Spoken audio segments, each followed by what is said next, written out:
Academy secretary Shri Anil ഭാസ്കറിനെ ക്ഷണിക്കുന്നു.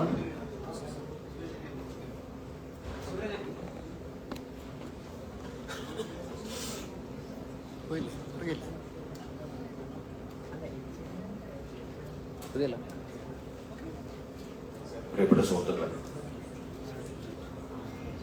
നമ്മുടെ Kerala media അക്കാദമിയുടെ മാധ്യമ പ്രതിഭാ സംഗമവും ഉദ്ഘാടനവും അതിന്റെ ഫെലോഷിപ്പ് സമ്മാനിക്കലും ബഹുമാനപ്പെട്ട ധനകാര്യ വകുപ്പ് മന്ത്രി ശ്രീ കെ.എൻ. ബാലഗോപാൽ സാറാണ് നിർവഹിക്കുന്നത്. അദ്ദേഹം നേരത്തെ നിശ്ചയിച്ചതിൽ നിന്ന് വ്യത്യസ്തമായിട്ട് ഇപ്പോൾ 12:30 തന്നെ അദ്ദേഹം എത്തും എന്നറിയിച്ചിട്ടുണ്ട്. അദ്ദേഹം ഉടൻ തന്നെ ഇങ്ങോട്ട് തിരിക്കുകയാണ്. അത് എത്തുമ്പോഴേക്ക് നമുക്ക് കഴിയുന്നത്ര ചടങ്ങുകൾ പൂർത്തിയാക്കാം. പിന്നീട് അദ്ദേഹത്തിന് അതിലേക്ക് നമുക്ക് കടക്കുകയും ചെയ്യാം. അദ്ദേഹത്തിന്റെ അഭാവത്തിൽ തന്നെ ശ്രീ കെ.എൻ. ബാലഗോപാൽ സാറിനെ ഞാൻ ഈ ചടങ്ങിലേക്ക് സ്വാഗതം ചെയ്യുകയാണ്. നമ്മുടെ കേരള മീഡിയ അക്കാദമിയുടെ 2024-25 വർഷത്തെ മാധ്യമ പ്രതിഭാ സംഗമവും ഫെലോഷിപ്പ് ഫലകത്തിന്റെ വിതരണവുമാണ്. അതോടൊപ്പം തന്നെ നമുക്ക് 2019-20 കോവിഡ് കാരണം ഫെലോഷിപ്പിന്റെ മൊമെന്റോ നമ്മുടെ പല സുഹൃത്തുക്കൾ ആ ബാച്ചിലെ മാധ്യമ പ്രവർത്തകർക്ക് ഫെലോഷിപ്പിന് അർഹരായവർക്ക് നൽകാൻ സാധിച്ചിരുന്നില്ല. അവർക്ക് കൂടി ബഹുമാനപ്പെട്ട മന്ത്രി ഇന്ന് മൊമെന്റോ നാം സമ്മാനിക്കുകയാണ്. ഇതോടൊപ്പം കേരള മീഡിയ അക്കാദമിയുടെ പുതുക്കിയ വെബ്സൈറ്റ് അത് എന്റെ ഉദ്ഘാടനവും മന്ത്രി നിർവഹിക്കുന്നുണ്ട്. അതോടൊപ്പം കേരള മീഡിയ അക്കാദമി നടത്തിയ സ്കൂൾ കോളേജ് വിദ്യാർത്ഥികൾക്കായി നടത്തിയ വാർത്താ അവതരണ മത്സരം ഉണ്ടായിരുന്നു. അതിൽ വിജയിച്ച മിന മറിയം നവാസ്, ഷക്മ KP ഇവർക്ക് രണ്ടുപേർക്കുള്ള അക്കാദമിയുടെ സമ്മാനവും ബഹുമാനപ്പെട്ട മന്ത്രി വിതരണം ചെയ്യുന്നതാണ്. ഈ ചടങ്ങിലെ അധ്യക്ഷനായിരിക്കുന്നത് RS ബാബു സാറാണ്, ചെയർമാൻ. അദ്ദേഹത്തെ ഞാൻ ഈ ചടങ്ങിലെ അധ്യക്ഷനായി സ്വാഗതം ചെയ്യുന്നു. നമ്മുടെ KUWJ-യുടെ ജില്ലാ പ്രസിഡന്റ് ശ്രീ ഷില്ലർ സ്റ്റീഫനുണ്ട്. അദ്ദേഹത്തെ ഞാൻ സ്നേഹത്തോടെ സ്വാഗതം ചെയ്യുന്നു. നമ്മുടെ വൈസ് പ്രസിഡന്റ് സുഭാഷ് സാർ, അദ്ദേഹത്തെ ഈ ചടങ്ങിലേക്ക് സ്വാഗതം ചെയ്യുന്നു.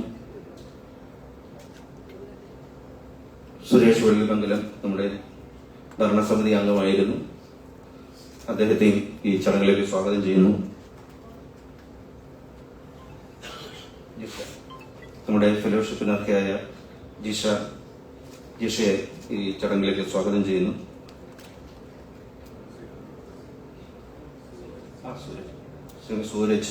സൂരജിനെ ഈ ചടങ്ങിലേക്ക് സ്വാഗതം ചെയ്യുന്നു. ഡോക്ടർ PK രാജശേഖരൻ, അദ്ദേഹത്തെ നമുക്ക് കൂടുതൽ പരിചയപ്പെടുത്തേണ്ട ആളുകളല്ല, എല്ലാവരെയും. ഒപ്പം തന്നെ 24-25 ഫെലോഷിപ്പിന് അർഹരായവര്, ഒപ്പം 19-20 വളരെ ദൂരെ നിന്ന് തന്നെ വന്നിട്ടുണ്ട്. എല്ലാവരും തന്നെ എത്തിയിട്ടുണ്ട്. നമ്മൾ ക്ഷണിച്ച എല്ലാവരും തന്നെ വന്നിട്ടുണ്ട്. ഫെലോഷിപ്പിന് അർഹരായ എല്ലാവരും എത്തിയിട്ടുണ്ട്. നിങ്ങളെയൊക്കെ വളരെ സ്നേഹപൂർവ്വം ബഹുമാനപൂർവ്വം സ്വാഗതം ചെയ്യും.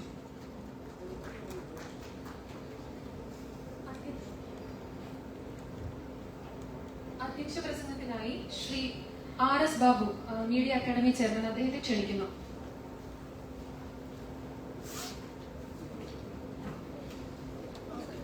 പ്രിയപ്പെട്ടവരെ, ബഹുമാനരെ, കേരള മീഡിയ അക്കാദമിയുടെ മാധ്യമ പ്രതിഭാ സംഗമം പ്രിയപ്പെട്ട ധനകാര്യമന്ത്രി ശ്രീ കെ.എൻ. ബാലഗോപാൽ ഉടനെ തന്നെ ഉദ്ഘാടനം ചെയ്യും. ഫെലോഷിപ്പ് സമർപ്പണവും അദ്ദേഹം നിർവഹിക്കും. നവീകരിച്ച വെബ്സൈറ്റിന്റെ ഉദ്ഘാടനവും അദ്ദേഹം നിർവഹിക്കുന്നുണ്ട്. മീഡിയ അക്കാദമിയെ സംബന്ധിച്ചിടത്തോളം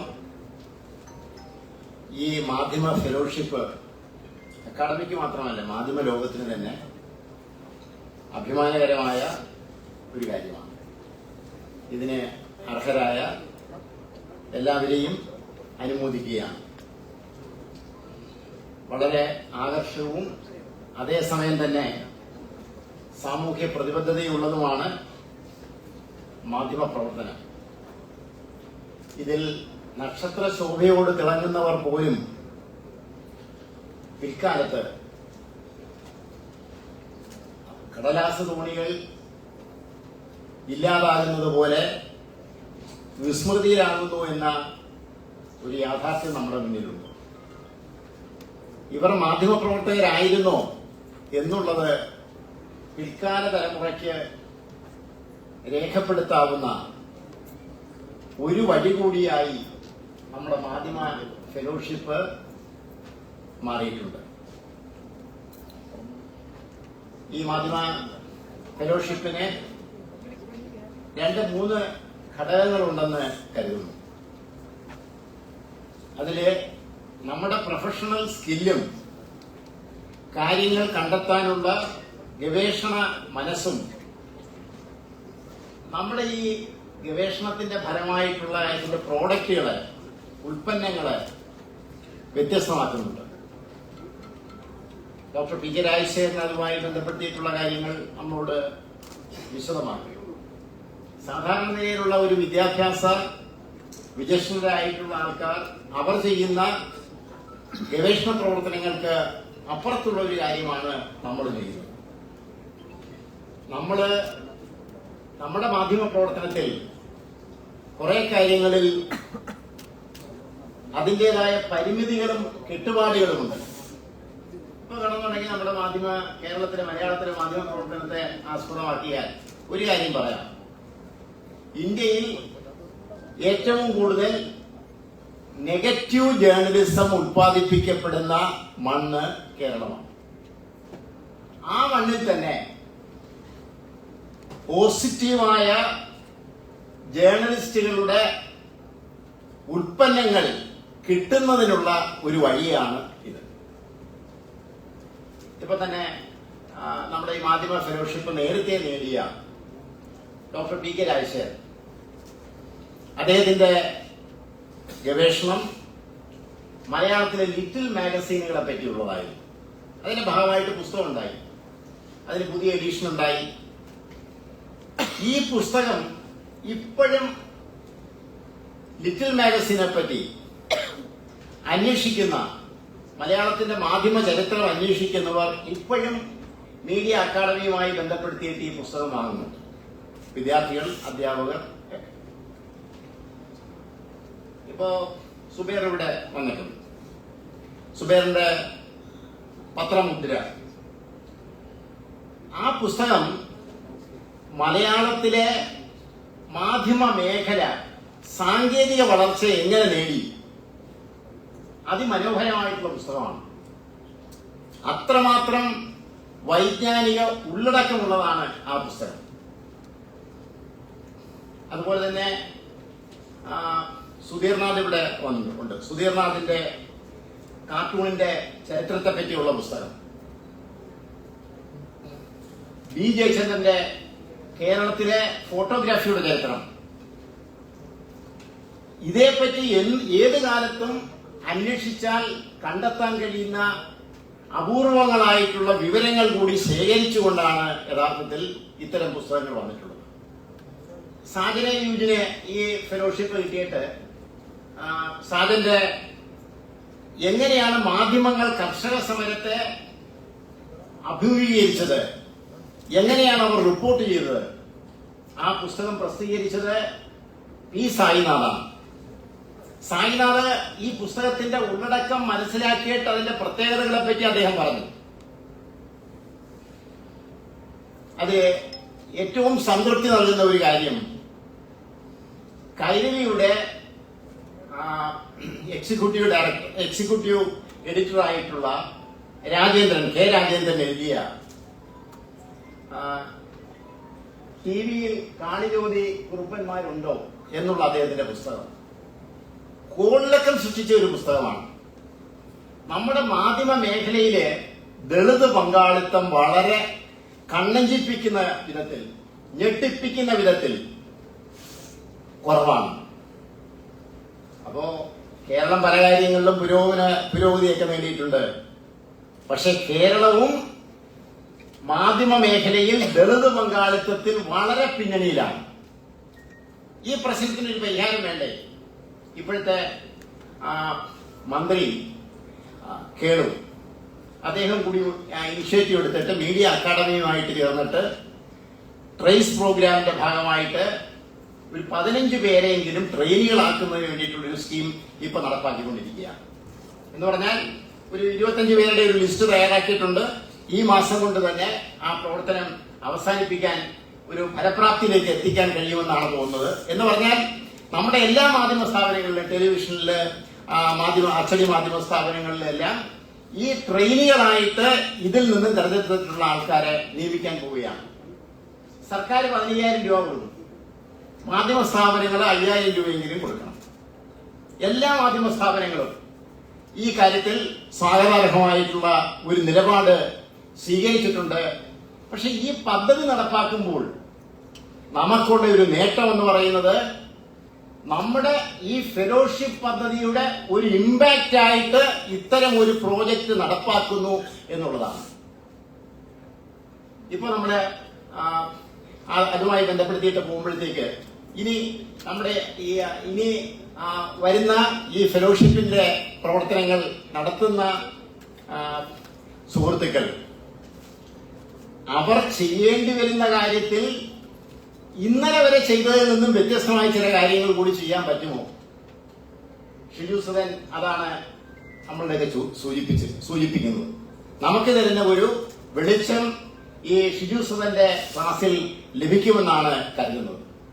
ഇത് ജേക്കബ് നിസാർ പറഞ്ഞപ്പോഴത്തേക്ക് പറഞ്ഞു, നിർമ്മിത ബുദ്ധി കൊണ്ട് മാധ്യമ പ്രവർത്തനം തന്നെ മാറാൻ പോവുകയാണ്. ജേക്കബ് നിസാർ ചൂണ്ടിക്കാണിച്ചു.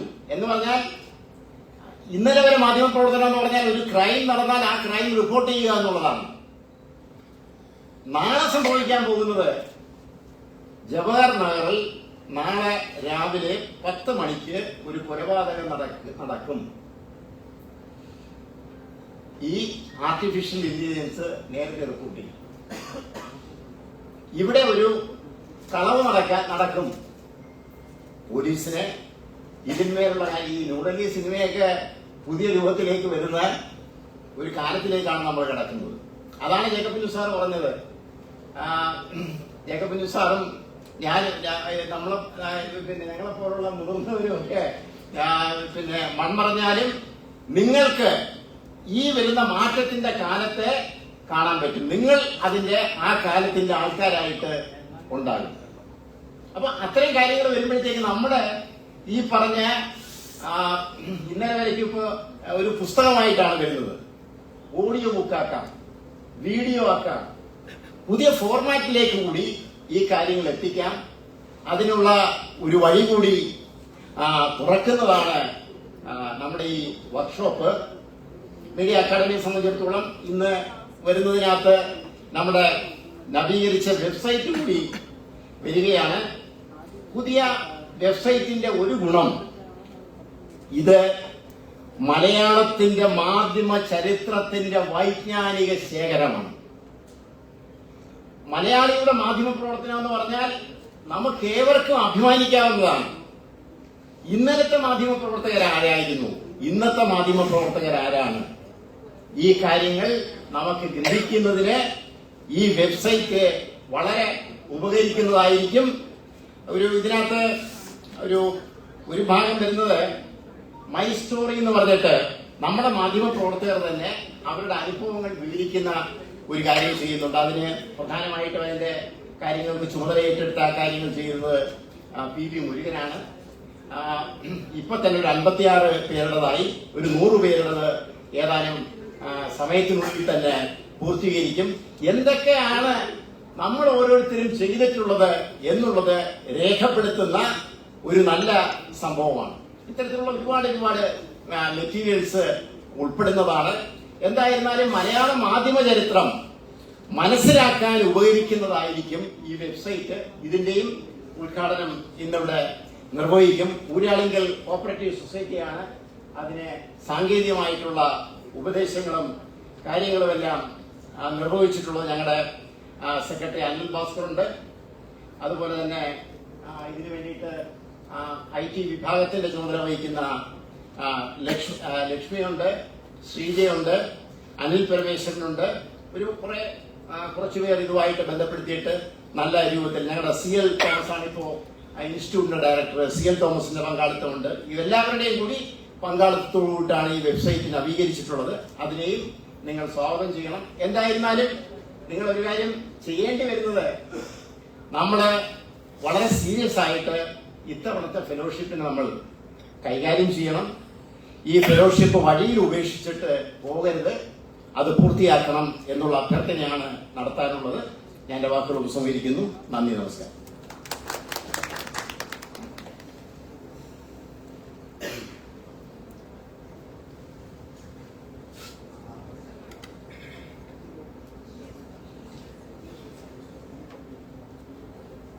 Media academy vice chairman ES Subhash സാറിനെ സ്വാഗതം ചെയ്യുന്നു.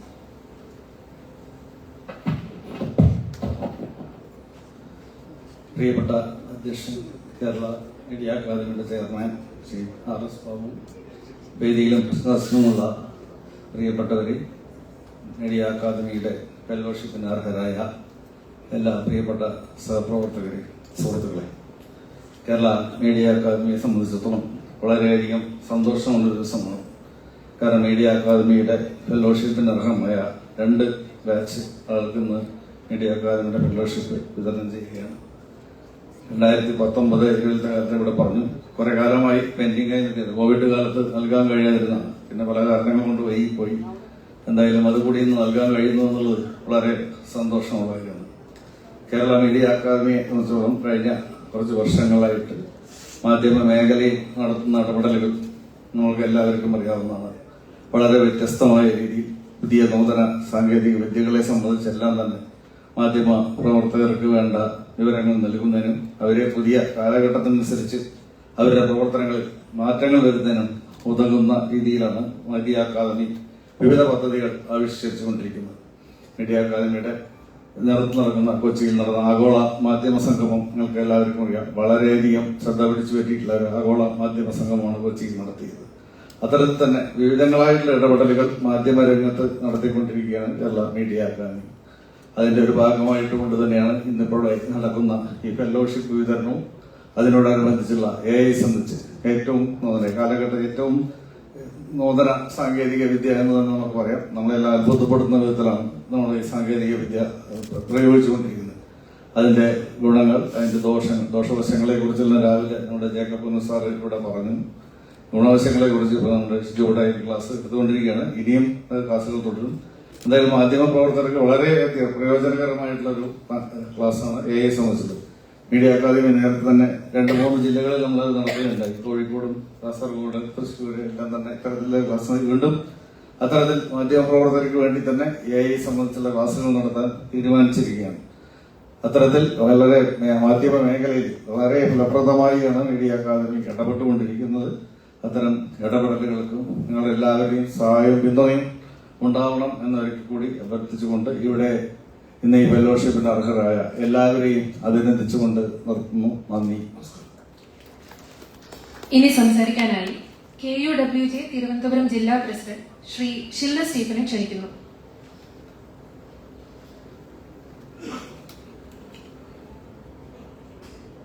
ബഹുമാനപ്പെട്ട മീഡിയ അക്കാദമിയുടെ ചെയർമാൻ, വൈസ് ചെയർമാൻ, മീഡിയ അക്കാദമിയുമായി ബന്ധപ്പെട്ട സദസ്സിലുള്ള പ്രിയ സുഹൃത്തുക്കളെ, വേദിയിലും സദസ്സിലുള്ള പ്രിയ സുഹൃത്തുക്കളെ, ഇത് ഒരു പ്രധാനപ്പെട്ട ഒരു ദിവസം തന്നെയാണ്. ഫെലോഷിപ്പ് നേടിയ 2 ബാച്ചിലെയും എല്ലാവരെയും അഭിനന്ദിക്കുകയാണ്. ആദ്യമായി അല്പം വൈകി ആണ് 2019 ബാച്ചിനുള്ള ഫെലോഷിപ്പ് നേടിയ ബാച്ചിനുള്ള ഈ ഫെലോഷിപ്പ് വിതരണ ചടങ്ങ് ഇവിടെ നടക്കുന്നതെന്നറിയാം. പക്ഷെ അതുകൊണ്ട് മാധ്യമപ്രവർത്തനം കഴിഞ്ഞ് മറ്റു മേഖലകളിലേക്ക് എത്തിയ 1-2 മുഖങ്ങൾ നമ്മൾക്ക് എല്ലാവർക്കും അറിയുന്നവരാണ്. അവരൊക്കെ മാധ്യമപ്രവർത്തനം കഴിഞ്ഞ് മറ്റ് ജോലികളിലേക്ക് വ്യാപൃതരായി കഴിഞ്ഞു. അവരും ഒക്കെ ഇവിടെ ഉണ്ട്. അവരൊക്കെ ചില വിശിഷ്ട അതിഥികൾ കൂടിയാണ്. ഏതായാലും ഈ സന്ദർഭത്തിൽ ഇവിടെ ചെയർമാൻ പറഞ്ഞ 2 കാര്യങ്ങളിലും ശ്രദ്ധയൂന്നേണ്ടതാണെന്ന് തോന്നുന്നു. ഒന്ന്, ഈ ഫെലോഷിപ്പ് നേടുക എന്നതിനപ്പുറം ആ ഫെലോഷിപ്പിന്റെ ഒരു ഉത്തരവാദിത്തം മാധ്യമപ്രവർത്തകന്റെ തിരക്കിട്ട ജോലികൾക്കിടയിൽ അത് നിർവഹിക്കുക എന്ന ഉത്തരവാദിത്തം ഫെലോഷിപ്പ് നേടിയ എല്ലാവർക്കുമുണ്ട്. ആ ഉത്തരവാദിത്തം പൂർണ്ണ അതിൻ്റെ ഒരു പൂർണ്ണതയിൽ തന്നെ നിർവഹിക്കാൻ എല്ലാവരും ശ്രമിക്കണമെന്ന് വിനീതമായി അഭ്യർത്ഥിക്കുകയാണ്. ഇവിടെ മറ്റൊരു ചടങ്ങ് കൂടി നടക്കാനുണ്ട്. അത് വെബ്സൈറ്റ് നവീകരണമാണ്. അതുമായി ബന്ധപ്പെട്ട് ചെയർമാൻ ചില കാര്യങ്ങൾ പറഞ്ഞു. വളരെ പ്രധാനപ്പെട്ടതാണ്. മാധ്യമ പ്രവർത്തകർ എന്ന് പറയുന്നത് തന്നെ ചരിത്രത്തിന്റെ ഒരു ഭാഗമാണ്. അവർ ചരിത്രം രചിച്ചുകൊണ്ടിരിക്കുകയാണ്.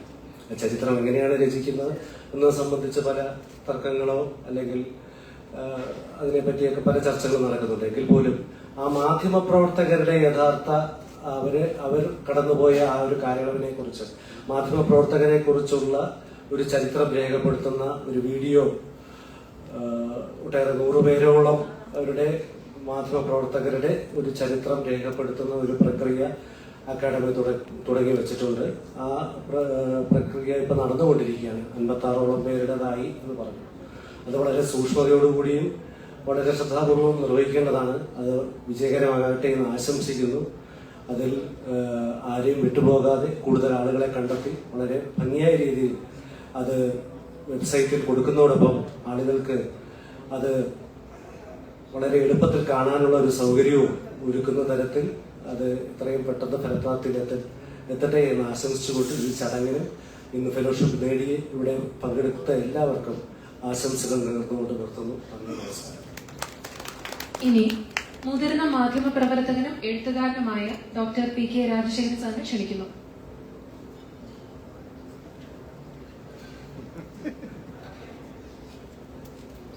എന്തിനു മുതിർന്ന എന്നാണ് ഉദ്ദേശിച്ചത്? പ്രിയപ്പെട്ട സുഹൃത്തുക്കളെ, പ്രിയപ്പെട്ട ചെയർമാൻ, വൈസ് ചെയർമാൻ, നേരത്തെയൊക്കെ സംബോധന ചെയ്തുകൊണ്ടാണ് എനിക്ക് വീണ്ടും സംബോധന ചെയ്യാത്തത്. ഈ ഫെലോഷിപ്പ് എഴുതുന്ന രൂപത്തിലാണ് ഫെലോഷിപ്പിന്റെ തീസിസുകൾ തരേണ്ടത്. ഞാൻ ആ ഒരു കാര്യം മാത്രമേ പറയുന്നുള്ളൂ. ഇത് ഞാൻ നേരത്തെ പറഞ്ഞല്ലോ, പത്രവാർത്തയുടെ രൂപത്തിലല്ല അത് എഴുതുന്നത്. എന്നാൽ അക്കാഡമിക് PhD പ്രബന്ധം പോലെ ഈ ഉദ്ധരണികളും എല്ലാം കൂടി ചേർന്ന് ആകെ ഒരു ബഹളമായിട്ട് ആർക്കും വായിക്കാൻ പറ്റാതെ ഒരു പട്ടി തൊടാത്ത ഒരു സാധനമായിട്ട് എഴുതി തരുന്നത്. അതായത് അത് മൊത്തം കൊട്ടേഷൻ ആയിരിക്കും. ഒരു കൊട്ടേഷൻ സംഘമാണ് സാധാരണ PhD തീസിസ്. അപ്പം അതുപോലെ ഇത് മനുഷ്യന് പ്രയോജനകരമായ പ്രബന്ധങ്ങൾ. നമ്മൾ ആ വിഷയങ്ങൾ തിരഞ്ഞെടുത്തിരിക്കുന്നത് നിങ്ങൾ ശ്രദ്ധിക്കണം. ഇത് സമകാലികതയെയും ചരിത്രത്തെയും രേഖപ്പെടുത്തലാണ്. അതും പൊതുവെ ഗവേഷണത്തിലോ സാഹിത്യത്തിലോ പൊതുവെ എഴുതുന്നതൊന്നുമല്ല. നമ്മുടെ സമകാലിക ലോകത്തെ പ്രശ്നങ്ങളെ, അതും പൊതുവെ ഒരിടവും രേഖപ്പെടുത്താത്ത മനുഷ്യ പ്രശ്നങ്ങളെയാണ് ഇതിലെ ഒരുപാട് വിഷയങ്ങൾ അഭിമുഖീകരിക്കുന്നത്. വളരെ ചെറിയ വിഷയങ്ങളായിരിക്കാം. ഇതിനകത്ത് നമുക്ക് 1 ലക്ഷം രൂപയുടെ ഫെലോഷിപ്പ്, ഏറ്റവും പ്രധാനപ്പെട്ട 2 ഫെലോഷിപ്പ്. എനിക്ക് ഇവിടെ ഇരുന്ന് 1 ലക്ഷം രൂപയുടെ ഫെലോഷിപ്പ് വാങ്ങിയ 2 പേരോടും പറയാനുള്ള കാര്യം ആദ്യം പറയാം. ഒന്ന്, കേരളത്തിന്റെ മീഡിയ അക്കാദമി എന്ന് പറഞ്ഞ പൊതുസ്ഥാപനം പൊതു ഖജനാവിലെ ഫണ്ട് കൊണ്ടാണ് നിങ്ങൾക്ക് ഈ ഫെലോഷിപ്പ് തന്നത്. അത് നിങ്ങളുടെ പ്രോജക്റ്റ് നല്ലതായതുകൊണ്ട്. അപ്പൊ നിങ്ങൾ ചെയ്യുമോ ഇല്ലേ എന്നുള്ള ഞങ്ങളുടെ ഉറപ്പ് ട്രസ്റ്റിന്റെ അടിസ്ഥാനത്തിൽ മാത്രമാണ്. എല്ലാ കാര്യങ്ങളും നടക്കുന്നത് പരസ്പര വിശ്വാസത്തിന്റെ അടിസ്ഥാനത്തിൽ. അപ്പൊ ആ ട്രസ്റ്റ് അനുസരിച്ച് ആണ് 2 ഫെലോഷിപ്പുകൾ 2 പേർക്കും തന്നിരിക്കുന്നത്. അത് നമ്മളത് ഒരാള് മലയാള മാധ്യമ ചരിത്രത്തിലെ പെണ്ണടയാളങ്ങൾ, ആ ഹെഡിങ്ങിന്റെ ആലങ്കാരികമാണെങ്കിൽ അത് മനസ്സിലാവുമല്ലോ. സ്ത്രീകളുടെ സംഭാവന എന്താണ്, ജെൻഡർ എന്ത് റോളാണ് വഹിച്ചത്. കാരണം അതിന്റെ ചരിത്രം വളരെ ചരിത്രമാണ്. മറ്റേത് രണ്ടാമത് മലയാള സായാഹ്ന പത്രങ്ങളുടെ ചരിത്രവും വർത്തമാനവും. സായാഹ്ന പത്രങ്ങൾ ഏതാണ്ട് അവസാനിച്ചു കഴിഞ്ഞിരിക്കുന്ന ഒരു മുഖ്യധാര അച്ചടി മാധ്യമങ്ങൾ തന്നെ വെല്ലുവിളി നേരിടുമ്പോൾ സായാഹ്ന പത്രങ്ങളുടെ ചരിത്രം നമുക്ക് രേഖപ്പെടുത്തി വെക്കേണ്ടതുണ്ട്. കാരണം പല സായാഹ്ന പത്രങ്ങളും കേരളത്തിന്റെ രാഷ്ട്രീയ ചരിത്രത്തിൽ വഹിച്ച പങ്ക് അത്രമേൽ വലുതാണ്. ഈവനിങ് ഡെയിലി എന്ന് പറഞ്ഞ ആശയം നമുക്ക് അതിവേഗം നഷ്ടപ്പെടുകയാണ്. സോഷ്യൽ മീഡിയ വന്നു, AI വരുന്നു, ടെലിവിഷൻ, ഇതെല്ലാം ചേർന്ന് സായാഹ്ന പത്രങ്ങളെ കഴുത്തു ഞെരിച്ച് കൊന്നു കഴിയും. ഇപ്പൊ കുറച്ച് സാധനങ്ങൾ എഴുതിയുള്ള സ്ഥിതിയിൽ നിൽക്കുക മാത്രമേ ഉള്ളൂ. അപ്പൊ അതിന്റെ ചരിത്രം റെക്കോർഡ് ചെയ്യുമ്പോൾ ഇത് വലിയ ഭാരിച്ച ഉത്തരവാദിത്വമാണ്. ഇത് ഇത് എഴുതി തരുന്നതോടുകൂടി കേരള മാധ്യമ ചരിത്രത്തിനുള്ള വലിയ സംഭാവനകളാണ്. സ്ത്രീകളുടെ സംഭാവനകളെ കുറിച്ച് ഇത് മീഡിയയുടെ ചരിത്രം മാത്രമല്ല, കേരളത്തിലെ സ്ത്രീയുടെ മൊത്തം സാംസ്കാരിക സംഭാവനകളെ കുറിച്ചുള്ള ഒരു വിശാല ചരിത്രത്തിന്റെ ഒരു ഭാഗം. അത് മറ്റാരെങ്കിലും ഗവേഷണം നടത്തുമ്പോൾ മീഡിയ അക്കാദമി പ്രസിദ്ധീകരിച്ച ഇന്ന പുസ്തകത്തിൽ അതുണ്ട്. ഇത് പുസ്തകമായി പ്രസിദ്ധീകരിക്കും. പുസ്തകമായി പ്രസിദ്ധീകരിക്കണമെങ്കിൽ നിങ്ങൾ എഴുതുന്നത് പുസ്തകമായി പ്രസിദ്ധീകരിക്കാൻ യോഗ്യതയുള്ളത് ആയിത്തീരണം. ഇവിടുന്ന് കുറെ വിവരങ്ങൾ നമ്മൾ ശേഖരിച്ചു വെച്ച് വെട്ടി ഒട്ടിക്കുന്ന ഒരു രീതിയിൽ ആക്കരുത്. അതിനൊരു നറേറ്റീവ് ഉണ്ടാകണം, അതിന് അധ്യായക്രമം ഉണ്ടാകണം, വിശദാംശങ്ങൾ വേണം. മറ്റാരുടെയെങ്കിലും അഭിപ്രായങ്ങൾ നിങ്ങൾ പറഞ്ഞാൽ, മറ്റെവിടെ നിന്നെങ്കിലും ഒരു സോഴ്സ് എടുത്താൽ, പത്രവാർത്തയിൽ ചിലപ്പോൾ നമ്മൾ എല്ലാം പറയണമെന്നില്ല, ചിലപ്പോൾ ഇന്നാലും പറഞ്ഞു എന്നൊക്കെ പറയും. പക്ഷെ ഒരു പ്രബന്ധം എഴുതുമ്പം അത് ഇന്നയാൾ പറഞ്ഞിട്ടുണ്ട്, ഷിജു സദൻ പറഞ്ഞിട്ടുണ്ടെന്ന് പറഞ്ഞാൽ പോലെ ഷിജു സദൻ എവിടെ പറഞ്ഞു, അതെവിടെയാണ് അച്ചടിച്ചിരിക്കുന്നത്, അല്ലെങ്കിൽ ആ വീഡിയോ എവിടെയാണ് ലഭ്യമാകുന്നത്, അതിന്റെ ID എന്താണ്, ഏത് വെബ്സൈറ്റിലാണ്, ഇങ്ങനെ കൃത്യതയോടുകൂടി എല്ലാ വിവരങ്ങളും ചേർത്തുള്ള രചനയാണ് അതിലൂടെ ഉദ്ദേശിക്കുന്നത്. നിങ്ങൾ രണ്ടുപേരും ഉത്തരവാദിത്വം നിറവേറ്റണം. നിറവേറ്റുക മാത്രമല്ല, അത് സമയബന്ധിതമായിട്ട് തന്നെ അക്കാഡമിക്ക് തരണം. അക്കാഡമിക്ക് പ്രസിദ്ധീകരിക്കുന്നതിന് പിന്നെ ഒരു ആലോചന കൂടി ഉണ്ട്. ചിലപ്പോൾ മാറ്റി എഴുതേണ്ടി വന്നു, പുസ്തക രൂപത്തിലാക്കാനൊക്കെയുള്ള ശ്രമമുണ്ട്. പിന്നെ നമ്മുടെ 75 രൂപയുടെ ഫെലോഷിപ്പുകളിൽ വളരെ മനോഹരമായ വിഷയങ്ങളുണ്ട്. മലയാളത്തിലെ ഹെൽത്ത് ജേർണലിസത്തിന്റെ ചരിത്രം. മലയാളത്തിലെ ഹെൽത്ത് ജേർണലിസത്തിന്റെ ചരിത്രം എന്ന് പറയുന്നത് അതായത് സയൻസ് ജേർണലിസം തന്നെയാണ് ഹെൽത്ത് ജേർണലിസം. അത് 1903 അവർ ആദ്യത്തെ ആരോഗ്യ മാസിക കേരളത്തെ പ്രസിദ്ധീകരിക്കുന്നത്. കോട്ടക്കൽ ആര്യവൈദ്യശാലക്കാര് ആണ് ആദ്യത്തെ ഒരു ആരോഗ്യ മാസിക, ആരോഗ്യ സംരക്ഷണത്തെ കുറിച്ചും ഹെൽത്ത് സയൻസസിനെ കുറിച്ചും മലയാളത്തിലൊരു മാസിക പ്രസിദ്ധീകരിക്കുന്നത്.